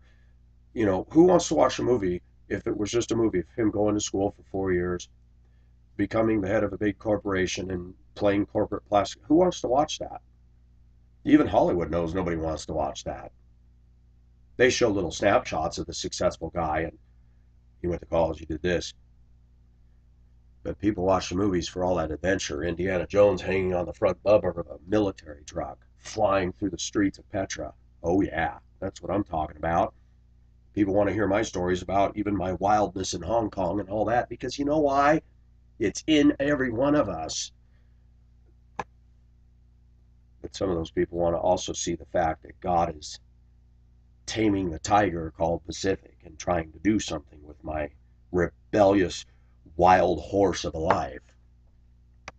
I don't want to listen to some bore who's giving out rice cake sermonettes. I've been through enough, and I can sit with dignity in the midst of a lily white congregation that thinks they've never sinned sexually and go, you know what, lady, if you were to look on my life, you're looking down on me. I wish you could see the pictures of some of the beautiful women that have held me in their arms. Because no matter how spiritual you think you are, I've lived. And at least I know what's right and wrong because I've experienced stuff. And I know that God still loves me and you're not doing anything.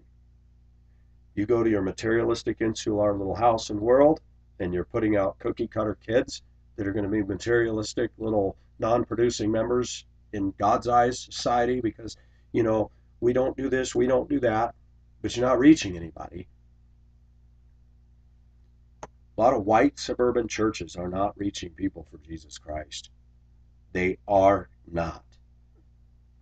All they're doing is reaching other suburbanites once in a while and encouraging the same materialism, affluence, you know, secularistic lifestyle.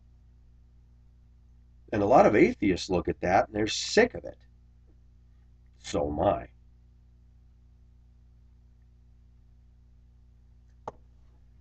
We need to challenge the church.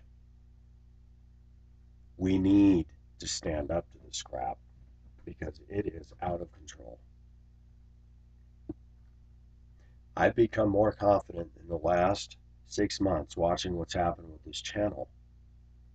Now I go to church, and when I listen to Sunday school teacher who talks with authority and comes off almost arrogant, and I just listen to the knowledge he's teaching, but I go, there's a disconnect. He's not somebody who's a mentor for me at all. I'm learning knowledge. Viewers, you may ask, well, why don't you go to a different church? I've tried all that. I'm tired of going to church on the light, L-I-T-E, where you get sermonettes and no deep theology. I'm also tired of going to the kind of churches I'm going to where there's no love, no warmth, no passion. He and his wife never hug, never show any physical warmth or sweetness to each other. She looks uptight, I hate to use the word, but like a bitch. They're materialistic as all get out.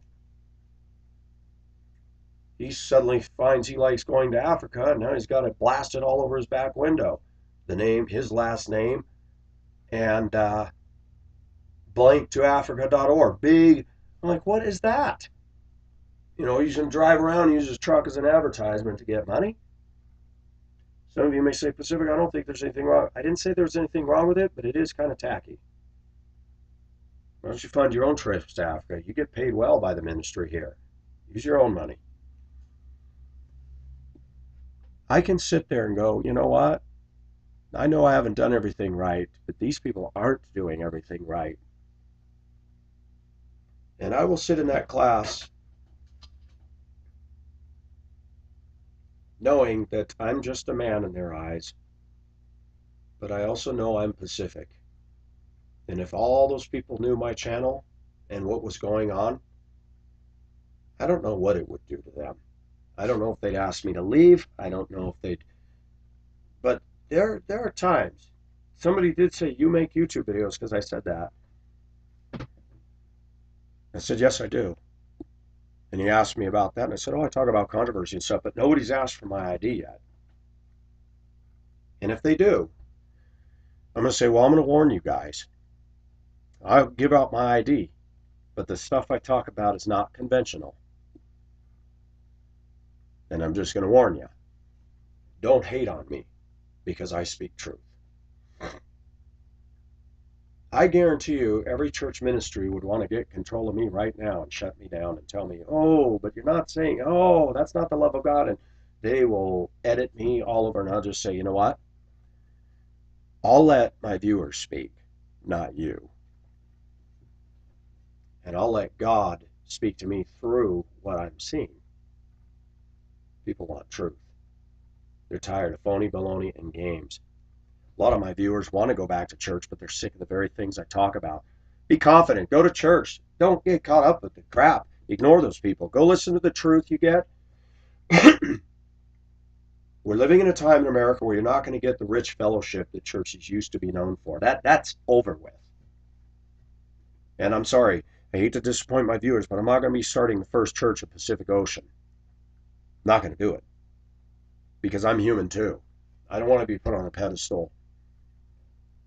Teach? Yes. Would I do a public speaking? Yeah, if people want to pay for the auditorium and pay me enough to make it worth my while to come out, sure, I'd do it. Because that would cost me money, and right now, because of the job that I do for a living, I'm trying to get ahead. So I do it through YouTube. Fact is, I'm getting confidence. Fact is, I'm starting to look at preachers and other people and go, they're just men too. Not everything they say is right. Not everything they do is right.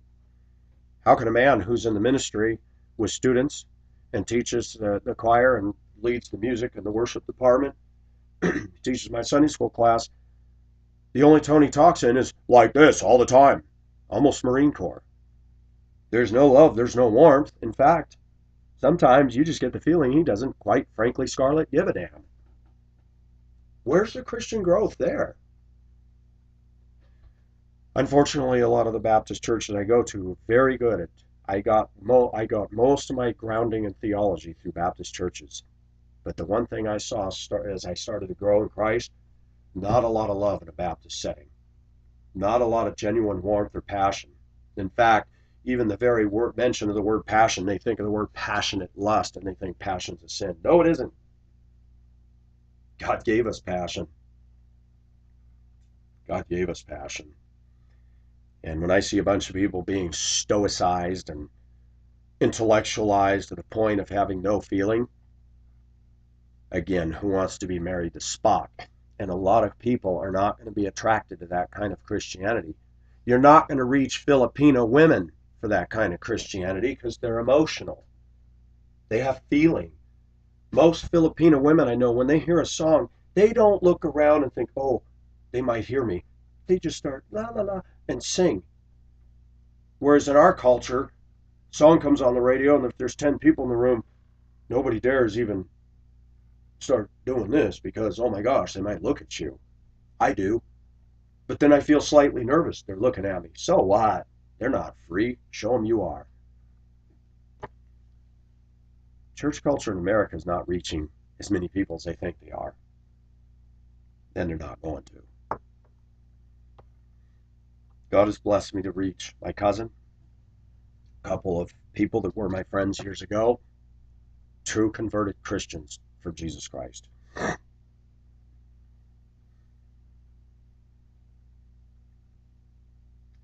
People need to see in us that we're different. 3.5 hours. I said I was going to stop at 3. I got to go, folks. This is specific. I hope I gave you something to think about. Let me know. Have fun. I've just taken up 3.5 hours of your Saturday or whichever day you choose to listen to this. The wind is blowing out here. I'm supposed to replace some faucets next door. Possibly pick up my friend. We'll see what happens. Pacific is not a roving reporter. We're just tearing down strongholds, casting down imaginations, sticking my finger in the eye of the American lies that are perpetrated, promoted, and pushed and rammed down our throats by a culture that is heading this great nation into this mighty reef. This is Pacific, taking on everything, holding back nothing, and just being Pacific. You guys like that fresh sea breeze that comes through my channel? Do you like the surging seas of storm dashing against the rocks of Bologna? Do you like the big bow, that black, majestic hull rising out of the water with white superstructure and big, massive funnels? And we're going forward talking about truth. That's what this is all about. Have fun, everybody. This is Pacific signing off. Bye-bye.